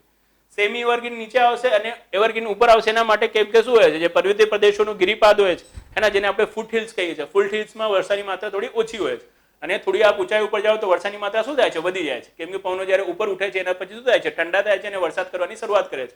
તો મિડ લેટિટ્યુડ્સમાં, રાઈટ, જે આપણું પર્વત છે ત્યાં વરસાદની માત્રા વધારે હોય છે. એના કારણે શું આવશે, જે એવરગ્રીન છે ઉપર આવશે અને સેમી એવરગ્રીન નીચે આવશે. ના, અહીંયા એવું ના કરી દેતા કે જેમ જેમ ઉપર જઈ રહ્યા છો વરસાદની માત્રા ઘટે તો પહેલા એવરગ્રીન ઠોકી દો પછી સેમી એવરગ્રીન ઠોકી દો, એવું નહીં. અહીંયા વરસાદની માત્રા વધારે હોય છે. હા, પછી એના પછી જેમ જેમ ઉપર જશો ને તેમ તેમ શું થશે, વરસાદની માત્રા ઘટતી જશે અને સાથે સાથે ઠંડી બી વધતી જશે. તો ઠંડી વધવાના કારણે અને વરસાદની માત્રા ઘટવાના કારણે શું હોય છે, જે ઠંડા પ્રદેશોની વનસ્પતિ હોય છે ને ધીમે ધીમે ચાલુ થઈ જાય છે. ઓકે, પણ જે તાપમાન પરિવર્તનનો દર છે, રાઈટ, એ પૂર્વી હિમાલયમાં તીવ્ર છે અને પશ્ચિમી હિમાલયમાં ધીમો છે. કેમ કે બટ ઓબ્વિયસ છે ભાઈ, પૂર્વી હિમાલયમાં નીચે બહુ જ વધારે ગરમી છે, વિષુવવૃત્તની નજીક છું, તો જેમ જેમ આપ ઉપર જશો તો શું થશે, ટેમ્પરેચર ફોલ ફટાફટ આવશે. હે ને, વધારેથી ઓછું થવું હોય તો ફટાફટ શું કરે છે, ડિક્રીઝ કરે છે કે નહીં. પણ જે પશ્ચિમી હિમાલય છે, પશ્ચિમી હિમાલયમાં તો પહેલાથી જ ઓછું છે. તો આપ જ્યારે વધારે ઊંચાઈ ઉપર જશો ને ત્યારે જઈને શું થશે, આપને થોડું તાપમાનનું પરિવર્તન મહેસૂસ થશે. તો ત્યાં જે વનસ્પતિ બદલવાનો જે દર હોય છે ને, એ વનસ્પતિ બદલવાનો દર થોડો ધીમો હોય છે. થોડું વધારે ઊંચાઈ ઉપર જઈને શું થાય છે, જે વનસ્પતિઓ છે વનસ્પતિઓ ચેન્જ થાય છે. પૂર્વી હિમાલયમાં શું થઈ જાય છે, થોડું ફટાફટ ચેન્જ થાય છે. અને બીજું બી છે કે ભાઈ જે આઈસ કેપ છે, આઈસ કેપ શું આવી જાય છે, પૂર્વી હિમાલયમાં વહેલા આવી જાય છે અને પશ્ચિમ હિમાલયમાં પછીથી આવે છે. તો પશ્ચિમ હિમાલયમાં વધારે ઊંચાઈ સુધી શું મળશે, આપને વનસ્પતિઓ બી જોવા મળશે. બરાબર. તો આ ઊંચાઈ આપને યાદ નથી રાખવાની, એમ તો મેન્સમાં આપણે યાદ રાખવાની છે, આપણે યાદ લખીને આને બનાવો તો બહુ બેટર છે, રાઈટ. બટ ઇન કેસ આપને જો શું થઈ રહ્યું હોય, તકલીફ થઈ રહી હોય તો આપ શું કરી દેજો, હે ને, ખાલી આ રીતે ડ્રો કરી દેજો, પણ ઊંચાઈ યાદ જ રાખજો યાર, કેમ કે સારું પ્રેઝન્ટેશન હશે અને શું હશે, સારું તમારા વિચારો હશે તો જ પછી માર્ક્સ મળશે. થોડી તકલીફ તો તમને થશે. અમે તો ચલો જિયોગ્રાફી આજે ઓપ્શનલ ભણ્યો છે તો આ બધું આપણને ખબર જ હોય છે. અને આપના હે ને જે સિલેબસ છે, સિલેબસમાં ફાયદો જ અમને આ મળ્યો છે કે અમે આને જસ્ટિફાઈ કરી શકીએ છીએ. કેમ કે બિંગ એ હે ને યુપીએસસી એસ્પિરન્ટ અને જેમાં મેં જિયોગ્રાફી જો ઓપ્શનલ રાખ્યો હોય તેમાં જિયોગ્રાફીમાં અમને એન્વાયરમેન્ટ આવડે જ છે, હે ને, જે ફોરેસ્ટ્રી છે, ફોરેસ્ટ્રી સિલેબસનો ભાગ અમારે હોય જ, અને જિયોગ્રાફી બી હોય છે. તો આપનું જે સિલેબસ છે ને, સિલેબસને ક્યારેક ધ્યાનથી જોશો ને તો એમાં ખાલી એન્વાયરમેન્ટ નથી ના ખાલી ફોરેસ્ટ્રી છે. આ ત્રણેય સબ્જેક્ટ લીધું છે એમને, એન્વાયરમેન્ટ બી લીધું છે, ફોરેસ્ટ બી લીધું છે અને સાથે સાથે જિયોગ્રાફી બી લીધું છે. તો ત્રણેય સબ્જેક્ટને આપણે જસ્ટિફાઈ કરીને આપણે શું કરીશું, આને પૂર્ણ કરીશું. જેટલી વાતો આપણે કહેતા જઈએ છીએ એટલું જાણતા જ આવા. બસ ખાલી શું થશે, અમુક જ કોન્સેપ્ટ છે જે આપણે નવા છે મળશે તો એને આપણે તકલીફ લાગશે. પછી એક વખત બધા કોન્સેપ્ટ બની જાય ને પછી તો બહુ ઇઝી ગોઈંગ થઈ જશે આપણા માટે. અને એક વખત કોઈ બી સબ્જેક્ટનું સેન્સ બની જાય છે, તો મેં કીધું ને, એક વખત સેન્સ બની જાય તો પછી જીવનમાં શું થશે, પછી જીવનમાં તમને કોઈ વાંધો નહીં આવે. પછી આપ કોઈ બી ક્વેશ્ચન હોય, કોઈ બી ક્વેશ્ચન શું કરી શકશો, આરામથી ટેકલ કરી શકશો, રાઈટ. તો સૌથી પહેલા સેમી એવરગ્રીન પ્રોસેસ, પછી એવરગ્રીન ફોરેસ્ટ. હવે અહીંયા કયા વૃક્ષો મળશે, તો જે મળે છે એમાં આબનુસ છે, બરાબર છે ને, આબનુસ, મહોગની, રોઝવુડ, રાઈટ. આવા શું મળશે, આવા વૃક્ષો મળશે. એના પછી વેટ ટેમ્પરેટ એટલે જે સમશીતોષ્ણકટિબંધીય શું છે, આબોહવા છે, એના વૃક્ષો મળશે. એના પછી કોર્નિફેરસ મતલબ શંકુધારી એટલે જેના પત્તા શું હોય છે, આમ કોણ આકારના હોય છે ને. અહીંયાથી બરફ પડવાની શરૂઆત થઈ જાય છે શિયાળામાં, અને બરફ પડે છે તો બરફ શું થઈ જાય, એના ઉપરથી ખરી જાય. એના કારણે શું હોય છે, આ રીતે કોણ આકારના હોય છે, કોની સ્લેપના હોય છે. એના માટે એને કોર્નિફેરસ કહેવાય છે. અને આપણે શંકુ આધારના આધારે શું કહીએ છીએ, શંકુદ્રુમ જંગલો કહીએ છીએ, હે ને. આ શંકુદ્રુમ જંગલોનું શું હોય છે, જે વૃક્ષો હોય છે, વૃક્ષો કયા કયા હોય છે, તો આ શંકુદ્રુમ જંગલોના વૃક્ષો હોય છે તો આપને ખબર છે, ચીડ છે, પાઇન છે, સ્પ્રુસ છે, હે ને, ફર છે. તો ચીડ, પાઇન, સ્પ્રુસ, ફર, હે ને, આવા વૃક્ષો શું જોવા મળે છે, આપણને આવા જોવા મળે છે. બરાબર. એના પછી આપ ઉપર જશો તો પછી શું આવી છે, જે અલ્પાઇન ક્ષેત્રની વનસ્પતિઓ છે, અલ્પાઇન ક્ષેત્રની વનસ્પતિઓ આવી જાય છે. અને અલ્પાઇન ક્ષેત્રની વનસ્પતિઓમાં આપણે ખબર હોય કે ભાઈ અલ્પાઇન ક્ષેત્રની વનસ્પતિઓમાં કઈ, તો જે એકદમ ઠંડી હે ને શીત કટિબંધની જે વનસ્પતિઓ હોય છે એ જોવા મળતી હોય છે. એ કઈ કઈ છે, તો અલ્પાઇન વનસ્પતિઓમાં મુખ્યતઃ આપ લઈ શકો છો કે બ્લેક જુનિપર બહુ ફેમસ છે આનું, બરાબર ને. બ્લેક જુનિપર હોય છે, રાઈટ. પછી જેનાથી ક્રિકેટ બેટ્સ બને છે ને, એ લાકડો વાળો હોય છે, એને વિલો કહેવાય છે. વિલો અહીંયા જ મળે છે, રાઈટ. એની સાથે સાથે હની શકલ કરીને બે એક શું આવે છે, એક વનસ્પતિ આવે છે આ સાઈડ, રાઈટ. તો બ્લેક જુનિપર છે, વિલો છે, હની શકલ છે, આ બધી છે ને અલ્પાઇન ક્ષેત્રની વનસ્પતિઓ છે. અલ્પાઇન ક્ષેત્રની જે જળવાયુ હોય છે ને, જેમ કે આપ જોઈ જ રહ્યા છો, હવે બહુ ઊંચાઈ ઉપર આવી ગયા છો, હે ને, 3500 મીટરથી વધારે ઊંચા જશો ને તો આપને અલ્પાઇન વનસ્પતિઓ મળશે. અને આ અલ્પાઇન વનસ્પતિઓ શીત કટિબંધની વનસ્પતિઓ છે ને. આર્કટિક ટુ સબ આર્કટિક રીજનની જે આબોહવા છે ને, એવી આબોહવામાં વનસ્પતિઓ ઉગે છે.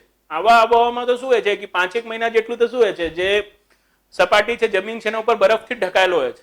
તો વૃક્ષોને જે ગ્રોથ કરવાનો સમય હોય છે ને, ગ્રોથ કરવાનો સમય બહુ ઓછું હોય છે. એના કારણે આ વૃક્ષોની ઊંચાઈ બહુ નાની હોય છે ને, 1.5 મીટર જેટલું શું હોય છે, આ વૃક્ષોની ઊંચાઈ હોય છે. અને આ વૃક્ષોમાં મુખ્યતઃ બ્લેક જુનિપર છે, વિલો છે, હની શકલ છે, એવા શું હોય છે, એવા વૃક્ષો પ્રાપ્ત થાય છે. હવે એનાથી થોડું ઉપર જશો તો પૂર્વી હિમાલયમાં શું થઈ જાય છે કે એના પછી તો આઈસ કેપ ચાલુ થઈ જાય છે, રાઈટ. કેમ આઈસ કેપ ચાલુ થઈ જાય છે, કેમ કે ભાઈ અહીંયા શું થાય છે, જે આઈસ લાઈન છે એ શું હોય છે, નીચી હોય છે. પણ જ્યારે આપણે પશ્ચિમી હિમાલયની વાત કરીશું તો પશ્ચિમી હિમાલયમાં આનાથી બી ઊંચાઈ ઉપર, હે ને, 3500 થી ઊંચાઈ ઉપર જ્યારે આપશું જાવ તો 3500-4500 અલ્પાઇન છે, રાઈટ. એ અહીંયા શું થઈ જાય છે, 4200 to 4800 થઈ જાય છે. કેમ કે મેં તમને અહીંયા બી કીધું હતું કે શું થાય છે, અહીંયા તાપમાન પરિવર્તનની દર છે ધીમી હોય છે. 4800 મીટરથી લઈને 5200 મીટર સુધી બી શું મળે છે, અહીંયા વનસ્પતિઓ જોવા મળે છે. એ વનસ્પતિઓ કેવી હોય છે, તો એ અલ્પાઇન ગ્રાસ કહેવાય છે. અલ્પાઇન ગ્રાસ એટલે કે શું હશે, જે ત્રિઅંગી વનસ્પતિઓ આપણે કહીએ છીએ ને, ત્રિઅંગી વનસ્પતિઓ જેવી વનસ્પતિઓ હોય છે. લાઇકેન છે, મોસ છે, આલ્ગી જેવી જે વનસ્પતિઓ હોય છે ને એ બધા અલ્પાઇન ગ્રાસમાં આવે છે. તો લાઇકેન છે, મોસ છે, એ બધું શું થશે આપને પશ્ચિમી હિમાલયમાં મળવાનું થશે. બટ ક્યારેક ક્યાં નહીં મળે? તો ક્યારેક બી જીવનમાં આપને પૂર્વી હિમાલયમાં નહીં મળે, કેમ કે ત્યાં તો શું આવી જાય છે પછી આઈસલાઇન આવી જાય છે આટલી ઊંચાઈ ઉપર, જેટલી ઊંચાઈ ઉપર શું હોય છે લાઇક, મોસ આવા ટુંડ્રા વનસ્પતિઓ જોવા મળતી હોય છે. રાઈટ, જેમ કે આપણે પૂર્વી હિમાલયમાં જોયું કે પૂર્વી હિમાલયમાં આપણને શું મળે છે, જે નીચાણવાળા વિસ્તારો છે હે ને, જેમ કે આપણે વાત કરીશું કે ભાઈ ત્રિપુરા છે, નાગાલેન્ડ છે, મિઝોરમ છે, રાઈટ, આસામ છે, એના ફૂટ હિલ્સમાં આપણને શું જોવા મળશે? અર્ધ સદાહરિત વન અને સદાહરિત વન જોવા મળશે હે ને. એનાથી ઉપર આપ જશો તો એનાથી ઉપર આપને જોવા મળશે શીતોષ્ણકટિબંધીય વન, ના જેને આપણે શું કહી રહ્યા છે, જેને આપણે વેટ ટેમ્પરેટ કહી રહ્યા છે. શીતોષ્ણકટિબંધીય આ સાઈડ બી હશે, શીતોષ્ણકટિબંધીય આ સાઈડ બી હશે ને. જો અહીંયા બી શું છે ટેમ્પરેટ છે જ, બટ બંનેમાં ડિફરન્સ શું હશે? આ વેટ ટેમ્પરેટ છે, મતલબ અહીંયા શું હશે, જે વર્ષાની માત્રા છે થોડી વધારે છે એના કારણે વેટ ટેમ્પરેટ. અહીંયા શું હોય છે મોઇસ્ટ ટેમ્પરેટ, કેમ કે શું હોય છે વર્ષાની માત્રા થોડી ઓછી હોય છે અને એના કારણે શું થઈ જાય છે, એના કારણે મુખ્ય વૃક્ષો બી બદલાઈ જાય છે. જેમ કે શીતોષ્ણકટિબંધીય વનસ્પતિઓમાં શું હોય છે, જે મુખ્ય વૃક્ષ હોય છે, મુખ્ય વૃક્ષ અહીંયા હોય છે ચીડ, શું હોય છે ચીડ, અને આ સાઈડ શું મળે છે, તો આ સાઈડ મળે છે દેવદાર. શું મળે છે જીવનમાં? દેવદાર હે ને. તો પશ્ચિમી હિમાલયના શીતોષ્ણકટિબંધીય વનનો મુખ્ય વૃક્ષ કયો છે? તો દેવદાર. દેવદાર છે, બર્ચ છે, મેપલ છે, રાઈટ. તો દેવદાર, બર્ચ, મેપલ આવા શું છે, આવા બધા શીતોષ્ણકટિબંધીયના જે વૃક્ષો હોય છે, વૃક્ષો આપણને જોવા મળે છે. આ શીતોષ્ણકટિબંધીય વનના વૃક્ષોની શું હોય છે, જે આર્થિક ઉપયોગિતા હોય છે ને, આર્થિક ઉપયોગિતા બહુ વધારે હોય છે દેવદારના વૃક્ષોની. આનું જ કટાઈ થાય છે તો પછી શું થાય છે, લેન્ડસ્લાઇડ થાય છે. અને કટાઈ આપણે શું કરવું પડે છે, વચ્ચેના ભાગથી કરવી પડે છે, કેમ કે નીચે તો શું હોય છે, નીચે તો જે પાનખર જંગલો હોય છે ને, ટ્રોપિકલ મોઇસ્ટ ડેસિડ્યુઅસ ફોરેસ્ટ, સબ ટ્રોપિકલ મોઇસ્ટ ડેસિડ્યુઅસ ફોરેસ્ટ એ આવશે અહીંયા. કેમ? એટલા માટે આવશે કેમ કે ભાઈ શું થઈ રહ્યું છે, આ ઉષ્ણકટિબંધીય છેદ થઈ રહ્યું છે ને. અહીંયા શું હશે, તાપમાન થોડું વધારે હશે. એનાથી જ્યારે આપ વધારે ઊંચાઈ ઉપર જશો તો તાપમાન ઘટવા લાગશે, તો શીતોષ્ણકટિબંધીય વનસ્પતિઓ મળશે, પછી શંકુદ્રુમ વનસ્પતિઓ મળશે, અને પછી શું મળશે, પછી આપણે જે આર્કટિક ક્ષેત્રની વનસ્પતિઓ છે, મતલબ આલ્પાઇન વનસ્પતિઓ મળશે. પછી આપણે શું મળવા લાગશે, આપણે જે ટુંડ્રા વનસ્પતિઓ છે એ મળવા લાગશે ને, જેમ કે લાઇકેન, મોસ છે, આ મળવા લાગશે. અહીંયા તાપમાન પરિવર્તન દર શું છે, થોડી ધીમી છે. એના માટે શું હોય છે, જે ઊંચાઈ હોય છે આના કરતાં થોડી વધારે જઈને શું હોય છે, ચેન્જ થતું હોય છે, ટેમ્પરેચર આપણે મળતું હોય છે. એટલા માટે આપણે શું કરીએ છીએ, અહીંયા જે ઊંચાઈ છે આના કરતાં થોડી વધારે લઈએ છીએ. અહીંયા 600 છે તો અહીંયા 800 છે, અહીંયા 1600 છે તો અહીંયા જો તમને શું દેખાઈ રહ્યું છે, 1800 દેખાઈ રહ્યું છે, આ રીતે. બરાબર. બટ એટલું યાદ રાખવાનું આપણે કે જે પશ્ચિમી હિમાલય છે, પશ્ચિમી હિમાલયમાં જેમ કે જમ્મુ કાશ્મીર આવી ગયું, ઉત્તરાખંડ આવી ગયું હે ને, હિમાચલ પ્રદેશ આવી ગયું. તો હિમાચલ પ્રદેશ, ઉત્તરાખંડ સાથે સાથે જમ્મુ કાશ્મીર આ સાઈડ શું જોવા મળે છે, તો આ સાઈડ આપણે શંકુદ્રુમ જંગલ જોવા મળે છે, શીતોષ્ણકટિબંધીય જંગલ જોવા મળે છે, રાઈટ. ઉષ્ણકટિબંધીય જંગલો જોવા મળશે નહીં. ઉષ્ણકટિબંધીય જંગલો ક્યાં જોવા મળે છે, તો એ આપણે ખાસ જોવા મળે છે જે ઉત્તર પૂર્વી હિમાલય છે ત્યાં. તેમ કે ક્યાંની આબોહવા કેવી છે, તો ગરમ આબોહવા છે, રાઈટ. તો ક્યારેક આપણે પૂછે કે ભાઈ શંકુદ્રુમ જંગલ નીચેમાંથી કયા રાજ્યમાં છે, તો ઉત્તરાખંડ છે, હિમાચલ પ્રદેશ છે ને, એ સાઈડ બધા શું છે, શંકુદ્રુમ જંગલો વધારે છે, રાઈટ. જેમાં આપણે વાત કરી કે ચીડ, સ્પ્રુસ, ફર હે ને, પાઇન, આ શું છે એના મુખ્ય વૃક્ષો છે. બરાબર. બાકી ટેમ્પરેટ જે જંગલો છે, ટેમ્પરેટ જંગલોનું આપણે તમને કહી દીધું હે ને કે દેવદાર, બર્ચ અને મેપલ છે. અલ્પાઇનનું બી આપણે તમને કહી દીધું એના, જુનિપર છે, બ્લેક જુનિપર છે, હનીસકલ છે, વિલો છે, રાઈટ. અલ્પાઇન ગ્રાસનું બી આપણે તમને કહી દીધું, લાઇકેન એન્ડ મોસ. તો આ રીતે પશ્ચિમી હિમાલય અને પૂર્વી હિમાલયમાં શું થાય છે, જે વનસ્પતિઓ છે વનસ્પતિઓનું પરિવર્તન થાય છે. જે વનસ્પતિઓ છે, રાઈટ, એ પશ્ચિમી હિમાલયની વનસ્પતિઓ છે ને એની ઉપયોગિતા વધારે છે. એટલા માટે વધારે છે કેમ કે વનસ્પતિઓ એક જ પ્રકારની આવી જાય છે પશ્ચિમી હિમાલયમાં. પૂર્વી હિમાલયમાં શું છે કે જેમ કે આપ જોઈ રહ્યા છો કે કેવા જંગલો આવી રહ્યા છે, સદાહરિત અને સદાહરિત જંગલો આવી રહ્યા છે. અને ત્યાં તમે તમને શું કીધું છે, ઘણા બધા પ્રકારના શું મળે છે આપણે વનસ્પતિઓ જોવા મળી જાય છે. ગીચ જંગલો હોય છે, તો એની આર્થિક દોહન શક્ય નથી બનતું ને, એની કટાઈ આપ કન્ટિન્યુઅસલી લાઇનસર નથી કરી શકતા. પણ આ સાઈડ આપ શું કરી શકો છો, આપ આજે પશ્ચિમી હિમાલય છે, પશ્ચિમી હિમાલય સાઈડ આપ શું કરી શકો છો, આરામથી એની કટાઈ વટાઈ કરી શકો છો હે ને. એક જ પ્રકારનું શંકુદ્રુમ જંગલ હશે ને, ચીડ લાગેલા હશે તો ચીડ જ લાગેલા હશે, દેવદાર લાગેલા છે તો દેવદાર જ લાગેલા છે. 60 ઉડાવતા જાઓ અને જીવનમાં જલસા કરતા જાઓ. એના જ કારણે આજે લેન્ડસ્લાઇડ નો પ્રોબ્લેમ છે એ આપણે વધારે જોવા મળી રહ્યું છે હવે આ ક્ષેત્રમાં. ભૂટાનમાં જેમ કે ભૂટાન બી છે ને અહીંયા જ આવે છે વચ્ચે, આપણે ખબર હોય તો ત્યાં બી શું કેવા મળે છે, આવા જંગલ જોવા મળે છે. એનું જ કટાઈ એ લોકો હવે થઈ રહી છે. બટ એ વાત જુદી છે કે ભૂટાન તો શું માને છે, ગ્રોસ હેપીનેસ ઇન્ડેક્સમાં માને છે ને, જીડીપીમાં નથી માનતું. તો એ લોકો એટલું બધું શું નહીં કરતા, પ્રકૃતિનું આર્થિક ધોરણ નહીં કરતા. પણ આપણે તો જીડીપીમાં જ માનીએ છીએ અને 60 જ કરતા હોઈએ છીએ. તો એવું 60 ક્યાંક ના કરવું જોઈએ. અને ટકાઉ વિકાસ ઉપર બી આપણને શું કરવું જોઈએ, ધ્યાન કેન્દ્રિત કરવું જોઈએ. બરાબર. તો અહીંયાથી હું થોડું હટી જાઉં છું. આપને જો આનો સ્ક્રીનશોટ લેવું હોય તો આનો સ્ક્રીનશોટ શું કરી શકો છો, આપ લઈ શકો છો, જેનાથી આપ એક્ઝામમાં શું કરી શકો, આરામથી ડ્રો કરી શકો. બરાબર. તો આ હતા પર્વતીય વનો. પર્વતીય વનો માઉન્ટેન ફોરેસ્ટ ઉપર ક્યારેક શું આવી જાય, આપને શોર્ટ નોટ લખવાનું બી આવી જાય તો પછી બી આપ લખી શકો છો કે 1500 મીટરની ઊંચાઈ સુધી શું હોય છે, ઉષ્ણકટિબંધીય વૃક્ષો જોવા મળતા હોય છે, હે ને. પછી 1500 થી 2500 થી ઊંચાઈ ઉપર આપણે શું જોવા મળતા હોય છે? તો 1500 થી 2500 ની ઊંચાઈ ઉપર આપણે શીતોષ્ણકટિબંધીય વન જોવા મળતા હોય છે. તેમાં દેવદાર છે, ચીડ છે, રાઈટ, બર્ચ છે, મેપલ છે, એવી વનસ્પતિ જોવા મળે છે. 2500 થી લઈને 3500 ની ઊંચાઈ ઉપર આપણે શંકુદ્રુમ જંગલ જોવા મળતા હોય છે, જેમાં ચીડ, સ્પુર્સ, ફર, પાઇન, હે ને, આવા વૃક્ષો જોવા મળે છે. અને 3500 થી વધારેની ઊંચાઈ ઉપર આપણે શું જોવા મળે છે? જે અલ્પાઇન જંગલ છે, અલ્પાઇન જંગલ જોવા મળે છે. જેમાં બ્લેક જુનિપર છે, વિલો છે, રાઈટ, એની સાથે સાથે હનીસકલ છે, આવી વનસ્પતિઓ જોવા મળે છે. અને એના ઉપર ટુંડ્રા વનસ્પતિઓ હોય છે, જેમાં શું હોય છે? જે લાઇકન મોસ જેવી વનસ્પતિઓ છે, એવી વનસ્પતિઓ હોય છે, રાઈટ. તો જો આટલું આપને ખ્યાલ હશે તો પછી આપને કોઈ બી ક્વેશ્ચન આવી જાય પર્વતીય વન, પશ્ચિમી પૂર્વી હિમાલયનો શું આવી જાય? કમ્પેરિઝનની વનસ્પતિઓનો આવી જાય, કે ખાલી પર્વતીય વનો ઉપર શોર્ટ નોટ લખવાનું આવી જાય, તો બી શું કરી શકો છો? એ શોર્ટ નોટ આપ આરામથી લખી શકો છો. કોઈ ટેન્શન આપને રહેશે નહીં, બરાબર. તો જીવનમાં બરાબર. ઓકે, હવે વાત કરીએ આપણે જે વિંધ્ય છે, રાઈટ, સાથે સાથે સાતપુડા છે, સાથે સાથે જે દક્ષિણ ભારતની શું છે, જે વનસ્પતિઓ છે, એ પર્વતીય વનસ્પતિઓ કેવી હોય છે? તો જે દક્ષિણ ભારતની પર્વતીય વનસ્પતિઓ છે, કે વિંધ સાતપુડાની વનસ્પતિઓ છે ને, એ બધી કેવી છે? તો એ બધી શીતોષ્ણકટિબંધીય જ વનસ્પતિઓ હોય છે, જ્યારે આપ મધ્ય ઊંચાઈ ઉપર પહોંચો છો ત્યારે, રાઈટ. અને એ જે શીતોષ્ણ, નીચે તો આપણે ઉષ્ણકટિબંધીય જ મળશે, બરાબર ને, બટ ઓબ્વિયસલી શું હશે? ટેમ્પરેચર વધારે હશે. પણ જ્યારે આપ મધ્યમાં મળશો, પહોંચશો ને એની મિડ લેટિટ્યુડ્સ ઉપર, તો ત્યાં શું હોય છે? એ શીતોષ્ણકટિબંધીય વનસ્પતિઓ હોય છે. અને એ શીતોષ્ણકટિબંધીય વનસ્પતિઓ જે છે ને, એ સોલાસ નામથી ઓળખાય છે. શોલા વન, આ યાદ રાખજો. ઇન કેસ આપણે સોલાવન પૂછી લે કે સોલાવન નીચેમાંથી કઈ પહાડી ઉપર મળે છે, તો અન્નામલાઈ, કોની મલાઈ? તો અન્નાની મલાઈ, બરાબર.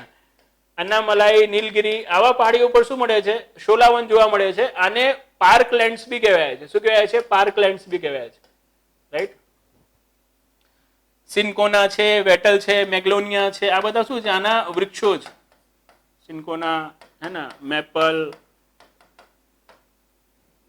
Right, not maple, wattle.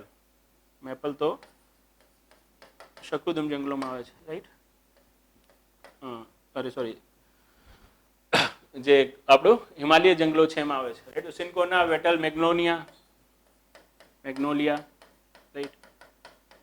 આવી જે વનસ્પતિઓ છે ને, આવી વનસ્પતિઓ સોલાવનમાં આવેલી હોય છે, રાઈટ. આ વનસ્પતિઓમાં કેવું હોય છે કે સોલાવનમાં કે આ રીતે શું હશે? આ રીતે ઝાડ હશે, પછી ઘાસનો પ્રદેશ હશે આખો, પછી આ રીતે શું હશે? ઝાડ હશે.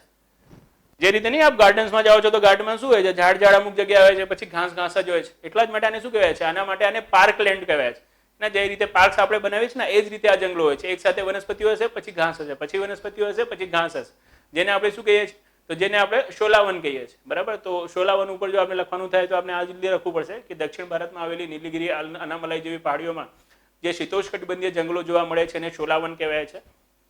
આ સોલાવનના મુખ્ય વૃક્ષો જે હોય છે એ સિન્કોના, વેટલ અને મેગ્નોલિયા જેવા હોય છે, રાઈટ. આમાં એક સાથે વનસ્પતિઓનો સમૂહ અને એની પછી ઘાસનો પ્રદેશ આવવાના કારણે જે બગીચાઓ છે, બગીચાઓ જેવો દૃશ્ય રચાય છે. એટલા માટે આને પાર્કલેન્ડ્સની બી સંજ્ઞા આપવામાં આવે છે. શેની સંજ્ઞા આપવામાં આવે છે? પાર્કલેન્ડની સંજ્ઞા આપવામાં આવે છે, રાઈટ. તો દેટ ઇઝ અબાઉટ શોલાવન. તો શોલાવન ક્યાં જોવા મળે છે? આપણે ક્યારે ક્વેશ્ચન પૂછી દે તો દેટ ઇઝ નીલગિરી, અનામલાઈની જે પહાડીઓ છે, નીલગિરી, અનામલાઈની પહાડીઓમાં જોવા મળતા હોય છે, રાઈટ. તો દેટ ઇઝ અબાઉટ શોલાવન. And that is about forest of India, હે ને. જે ફોરેસ્ટ ઓફ ઇન્ડિયા છે એમાં મેઇન આ જ. પછી આપણે જો એડ કરવું હોય તો આપણે શું કરી શકીએ છીએ? જે દળદળીય વન છે એ બી એડ કરી શકીએ છીએ, હે ને, જેને આપણે લિટોરલ અને સ્વેમ્પ ફોરેસ્ટ કહીએ છીએ. લિટોરલ અને સ્વેમ્પ ફોરેસ્ટમાં કયા ફોરેસ્ટ આવશે? કે ભાઈ જે દરિયા કિનારે આપણે મેંગ્રુવ્સ કે દળદળી જમીનમાં જે આપણે મેંગ્રુવ્સના વૃક્ષો જોવા મળી રહ્યા છે, એ કયા ફોરેસ્ટમાં આવે છે? તો એ સ્વેમ્પ ફોરેસ્ટમાં આવે છે. કયા ફોરેસ્ટમાં? Swamp ફોરેસ્ટમાં, right. કયા ફોરેસ્ટમાં આવે છે? જીવનમાં સ્વેમ્પ ફોરેસ્ટમાં આવે છે, રાઈટ. તો એને બી શું રાખવાનું છે? એને બી આપણે યાદ રાખવાનું છે. તો આ રીતે જે ભારતીય વનો છે, એ ભારતીય વનોનો સેગ્રીગેશન છે, રાઈટ, એ આપણે તમને બતાવી દીધું છે. જેમ કે આપ જોઈ જ રહ્યા છો, આ ભાગ આવશે સોનું પર્વતીય વનનો, આ ભાગ આવશે આપણો સોનું પાનખર જંગલોનો, આ ભાગ આવશે આપણે ઉષ્ણકટિબંધીય હરિત અને અર્ધસદાહરિત વનનો. હવે એક જ મેજર ભાગ રહી ગયો છે, બતાવવાનું રહી ગયું છે. કયો? તો એ રહી ગયો છે જે થ્રોની ફોરેસ્ટ છે એને, એના મતલબ ઉષ્ણકટિબંધીય કાંટાવાળા જંગલો કે કંટાળા જંગલો, હે ને, જેને આપણે કહીએ છીએ થ્રોની ફોરેસ્ટ. થ્રોની ફોરેસ્ટ આપણે ક્યાં જોવા મળશે? થ્રોની ફોરેસ્ટ આપણે ત્યાં જોવા મળશે જ્યાં વરસાદની માત્રા શું છે? 60 સેન્ટીમીટર કરતા ઓછી છે. અને 60 સેન્ટીમીટર કરતા ઓછી માત્રા ક્યાં હશે આપને? તો બટ ઓબ્વિયસ છે, જ્યાં રણ પ્રદેશો હશે ત્યાં હશે. અને જે વાતા વિમુખ પ્રદેશો છે, જેમ કે આ વાતા વિમુખ છે કે નહીં, તો અહીંયા થ્રોની ફોરેસ્ટ, રાઈટ. વિદર્ભનો જે રીજન છે, મહારાષ્ટ્ર સાઈડ, એ કર્ણાટકનો જે શું છે પૂર્વી રીજન છે એ, હે ને, આને અમે હોકી સ્ટિક કહીએ છીએ. કે આખું ઇન્ડિયા બનાવવાનું, વચ્ચે આમ હોકી સ્ટિક એક લઈ લેવાનું, વર્ષાના વિતરણમાં બી સેમ ઇમેજ જાય છે અને જે વનો છે વનોમાં બી સેમ જ ઇમેજ જાય છે. કેમ કે વર્ષા અને વિશ્વ શું ચાલે છે, એકબીજાના પેરેલલ જ ચાલે છે, મેં તમને કીધું છે હે ને. તો ક્યારેક આપ એનસીઆરટીમાં જે વર્ષાનું વિતરણ છે ને એ જોશો, એમાં બી વચ્ચે શું આવશે, આ હોકી સ્ટિક આવશે અને 60 સેન્ટીમીટર અહીંયા શું કર્યું હશે, એને બતાવ્યું હશે હે ને. જ્યાં અત્યારે આ લોકો શું બતાવી રહ્યા છે, જ્યાં અત્યારે આ લોકો ટ્રોપિકલ થ્રોન ફોરેસ્ટ, ઉષ્ણકટિબંધીય કાંટાવાળા જંગલો બતાવી રહ્યા છે. ઉષ્ણકટિબંધીય કાંટાવાળા જંગલો રાજસ્થાનમાં, ગુજરાતના કચ્છ પ્રદેશમાં, રાઈટ, ગુજરાતના કચ્છમાં, રાજસ્થાનમાં, રાઈટ, જે થારનું રણ છે, જે કચ્છનું રણ છે ત્યાં જોવા મળે છે. સાથે સાથે આ વિદર્ભ, કર્ણાટકના પૂર્વી ભાગમાં હે ને, બિદર ઉદરનો જે ભાગ છે ત્યાં જોવા મળે છે. આ ઉષ્ણકટિબંધીય કાંટાવાળા વનસ્પતિઓ જંગલો છે, એની મુખ્ય વિશેષતા હોય છે કે આની વનસ્પતિઓમાં શું હોય છે, આની વનસ્પતિઓમાં જે પાંદડાઓ હોય છે ને, પાંદડાઓ અત્યંત નાના હોય છે. શું હોય છે? આની વનસ્પતિઓમાં જે પાંદડાઓ છે એ પાંદડાઓ કેવા હોય છે, તો આ પાંદડાઓ અત્યંત નાના હોય છે. કેમ ભાઈ પાંદડાઓ અત્યંત નાના હોય છે? કેમ કે પાંદડાઓથી શું થાય છે, જે વાષ્પોત્સર્જન છે, વાષ્પીભવન નહીં, વાષ્પોત્સર્જન, ઇંગ્લિશમાં એને કહેવાય છે ટ્રાન્સપિરેશન હે ને. પાંદડાની અંદર આપને ખબર હોય તો પર્ણરંધ્ર આવેલા હોય છે, પર્ણરંધ્ર જેને ઇંગ્લિશમાં સ્ટોમેટા કહેવાય છે. અને એ જ સ્ટોમેટાથી શું કરે છે, જે વાષ્પોત્સર્જનની પ્રક્રિયા છે, ટ્રાન્સપિરેશનની પ્રક્રિયા છે, એ વૃક્ષ કરતો હોય છે. હવે કેવું હોય કે આવા ક્ષેત્ર જે છે, જેવા ક્ષેત્રોમાં શું છે જીવનમાં, વર્ષાની ઉણપ છે, એવા ક્ષેત્રમાં જો વાષ્પોત્સર્જનનું પ્રમાણ વધારે હોય, ટ્રાન્સપિરેશનનું પ્રમાણ વધારે હોય, તો વૃક્ષોને શું નહીં મળે, પૂરતું જે જળ છે જળ નહીં મળે. જળને એને સંગ્રહ કરીને રાખવું પડે છે. કેમ કે નીચે થઈને શું થઈ રહ્યું છે, બહુ ઓછું જળ પ્રાપ્ત થઈ રહ્યું છે. તો જળનો સંગ્રહ કરવા માટે શું થઈ જશે, એમાં જે વૃક્ષોમાં પાંદડાઓ છે, પાંદડાઓની સાઈઝ નાની થઈ જશે. કેમ કે પાંદડાઓની સાઈઝ જો નાની થઈ જશે તો બટ ઓબ્વિયસલી જે સ્ટોમેટાની સંખ્યા છે, પર્ણરંધ્રની સંખ્યા છે પાંદડામાં, એ પર્ણરંધ્રની સંખ્યા ઘટી જશે. એના પછી ઘણા બધા શું થઈ જશે, પર્ણ છે, પર્ણ શેમાં ફેરવાઈ જશે, કાંટામાં ફેરવાઈ જશે. શેમાં ફેરવાઈ જશે? કાંટામાં. એટલા જ માટે આને શું કહીએ છીએ, ઉષ્ણકટિબંધીય કાંટાવાળા જંગલો હે ને, ટ્રોપિકલ થ્રોની ફોરેસ્ટ. બીકોઝ આમાં જે વનસ્પતિઓ હોય છે, વનસ્પતિઓમાં કાંટા હોય છે, પાંદડાઓ એના શું હોય છે, જીવનમાં નાના નાના હોય છે, જેનાથી શું થઈ શકે, જળનો સંગ્રહ થઈ શકે. તો આવા ક્ષેત્રોની જે વનસ્પતિ હશે કઈ હશે, જેટલી વનસ્પતિમાં આપને કાંટો જોવા મળે છે બધી હશે. બાવળ છે, બોરડી છે હે ને, બધા કેક્ટસ છે. તો બાવળ, બોરડી, કેક્ટસ, નાગફણી વાગફણી જેમ આવી જાય છે, એ બધી શું છે, એ બધી ઉષ્ણકટિબંધીય થ્રોન ફોરેસ્ટની વનસ્પતિઓ છે હે ને. ભારતમાં, દક્ષિણ ભારતમાં, વિદર્ભના ક્ષેત્રમાં રાઈટ, જે પશ્ચિમી ઘાટનો શું છે, વાતા વિમુખ પ્રદેશને, એવા ક્ષેત્રમાં, સાથે સાથે પશ્ચિમી ભારતના રાજસ્થાન અને ગુજરાતમાં આવેલા કચ્છના રણ પ્રદેશ અને રાજસ્થાનના રણ પ્રદેશમાં શું જોવા મળે છે, આ ટ્રોપિકલ થ્રોન ફોરેસ્ટ જોવા મળે છે. ઓકે, અને આ શું છે, આની આ વિશેષતા છે. ઓકે, તો આટલું બી શું કરવાનું છે, આપણે એમાં એડ કરી દેવાની છે. તો આ રીતે જો આપણે શું કરીએ, ઇન્ડિયાના ફોરેસ્ટનું હવે સેગ્રીગેશન જોઈએ કે ટોટલ આપણે કેટલા પ્રકાર બતાવી દીધા તમને. તો સૌથી પહેલા આપણે તમને બતાવ્યું tropical evergreen forest, right, evergreen forest. પછી બીજું આપણે તમને શું બતાવ્યું, ટ્રોપિકલ સેમી એવરગ્રીન ફોરેસ્ટ હે ને. પછી ત્રીજું આપણે શું બતાવ્યું તમને, તો ત્રીજું આપણે તમને બતાવ્યું ટ્રોપિકલ મોઇસ્ટ ડેસિડ્યુઅસ હે ને, ઉષ્ણકટિબંધીય પાનખર જંગલો. પછી આપણે શું બતાવ્યું તમને, તો પછી આપણે બતાવ્યું તમને ટ્રોપિકલ ડ્રાય ડેસિડ્યુઅસ, ઉષ્ણકટિબંધીય સુખા પાનખર જંગલો હે ને. પછી આપણે શું બતાવ્યું, તો પછી આપણે બતાવ્યું મોન્ટેન ફોરેસ્ટ. મોન્ટેન ફોરેસ્ટ એટલે મતલબ પર્વતીય વન. અને પછી એ પર્વતીય વનમાં આપણે શું બતાવ્યું તમને, અલગ અલગ પ્રકારો બતાવ્યા ઊંચાઈના આધારે હે ને, કે ભાઈ 1500 કિલોમીટર સુધી શું આવશે, ટ્રોપિકલ એવરગ્રીન ફોરેસ્ટ. અને સેમી એવરગ્રીન ફોરેસ્ટ 2500-3500 માં વચ્ચે શું, 1500 થી 2500 માં શું આવશે, તો 1500 થી 2500 માં આવશે આપનું જે શીતોષ્ણકટિબંધીય શું છે, વૃક્ષો છે આવશે, જેને આપણે કહીએ છીએ ટેમ્પરેટ ફોરેસ્ટ. પછી શું આવશે, પછી 2500 થી 3500 માં આવશે આપનું કોર્નિફેરસ, શંકુદ્રુમ કે શંકુધારી વૃક્ષો આવશે. પછી 3500 થી 4500 માં શું લઈશું, આપ આલ્પાઇન વૃક્ષો લઈ લેશું. અને 4500 થી વધારે ઉપર આપ શું લઈ લેશો, જે ટુંડ્રા વનસ્પતિઓ છે એ લઈ લેશું. તો આ રીતે જે મોન્ટેન ફોરેસ્ટ છે એને આપણે શું કરવાનું છે, આ રીતે આમ સેગ્રીગેટ કરી દેવાનું છે.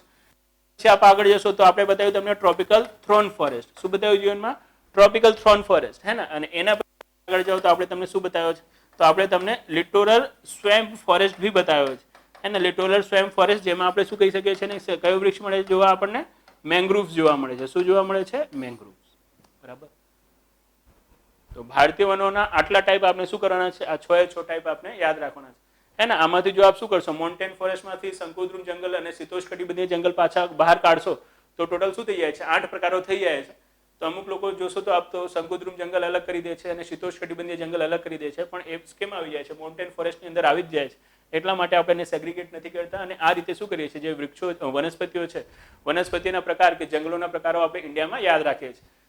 આપને શું હશે, જો વસ્તારનું વિતરણ ખ્યાલ હશે તો બટ ઓબ્વિયસલી આપ શું કરશો, હવે એનું જે લોકેશન છે લોકેશન બી આરામથી ફિક્સ કરી દીધું. બધાના જે ઝાડ છે, મતલબ દરેક જંગલમાં જે પ્રકારની વનસ્પતિઓ જોવા મળે છે વનસ્પતિઓ બી આપણે તમને બતાવી દીધી છે. હવે કોઈ બી ક્વેશ્ચન થઈ જાય, હે ને, મેન્સમાં થઈ જાય કે પછી પ્રીમાં કોઈ બી ક્વેશ્ચન આપ હોય, ડાયરેક્ટલી નહીં આવે ને તો આપ થોડું આંખ બંધ કરશો, વિચારશો કે પહેલો આવું કહેતો હતો, તો એ આવાના આધારથી ને 99% નહીં 150% આપ આન્સર તો કરીને જ આવશો. અને અત્યારે આ લોકો તો જંગલોને છે ને એટલો બધો ઇમ્પોર્ટન્સ આપી રહ્યા છે કે 2-3 ક્વેશ્ચન આપ જોશો પ્રિલિમમાં પૂછી રહ્યા છે. આરએફઓની પ્રિલિમમાં તમે જોયું છે ને જંગલથી કેટલા બધા ક્વેશ્ચન પૂછેલા. હવે એમાં જેને આ કોન્સેપ્ટ ખ્યાલ નહોતું ને એને જ તકલીફ થઈ. બાકી તો જે આપણા સ્ટુડન્ટ છે તો જોઈને સાટો અહીંયા શંકુદ્રુમાં જ આવશે ઠાક, અહીંયા તો શું આવશે ઉષ્ણકટિબંધીય સદાહરિત વન જ આવશે ઠાક ઠાક ઠાક, આ રીતે લગાવી દીધું. બિકોઝ ગોખવાનું નથી, આ સમજવાનો વિષય છે. અને આપણે જો સમજ્યું હોય તો પ્રી હોય કે મેન્સ હોય, રાઈટ, કોઈ બી ટેન્શન આવશે નહીં. બરાબર, તો આપણે ટ્રાય કરીશું કે દરેક ટોપિકને શું કરીએ તમને આ રીતે સમજાવતા રહીએ અને જીવનમાં તમને મસ્ત રીતે ભણાવતા રહીએ. મળીશું નેક્સ્ટ લેક્ચરમાં, જેમાં આપણે વાત કરીશું એગ્રો ક્લાઇમેટિક ઝોનની. અને એગ્રો ક્લાઇમેટિક ઝોનમાં આપ જોશો તો એગ્રો ક્લાઇમેટિક ઝોનમાં અત્યારે કેવું છે કે પ્રીમાં બી ઇમ્પોર્ટન્ટ થયું છે, ધડાધડ પૂછી રહ્યા છે, અને મેન્સમાં બી પૂછી રહ્યા છે. તો બહુ ઇમ્પોર્ટન્ટ છે. આપણે નેક્સ્ટ જોવાનું છે એગ્રો ક્લાઇમેટિક ઝોન, અને 2 રીતથી જોઈશું આપણે, ઇન્ડિયાના એગ્રો ક્લાઇમેટિક ઝોન અને પછી એમાં ગુજરાત કયા એગ્રો ક્લાઇમેટિક ઝોનમાં આવે છે એને બી આપણે જોઈશું. પણ આ લેક્ચર બહુ વધારે મોટું ના થઈ જાય અને આપનું મગજ ફરી ના જાય એના માટે શું કરીએ છીએ, હવે આ લેક્ચરને આપણે અહીંયા જ સ્ટોપ કરીએ છીએ. જય ભારત, જય હિન્દ, થેન્ક યુ.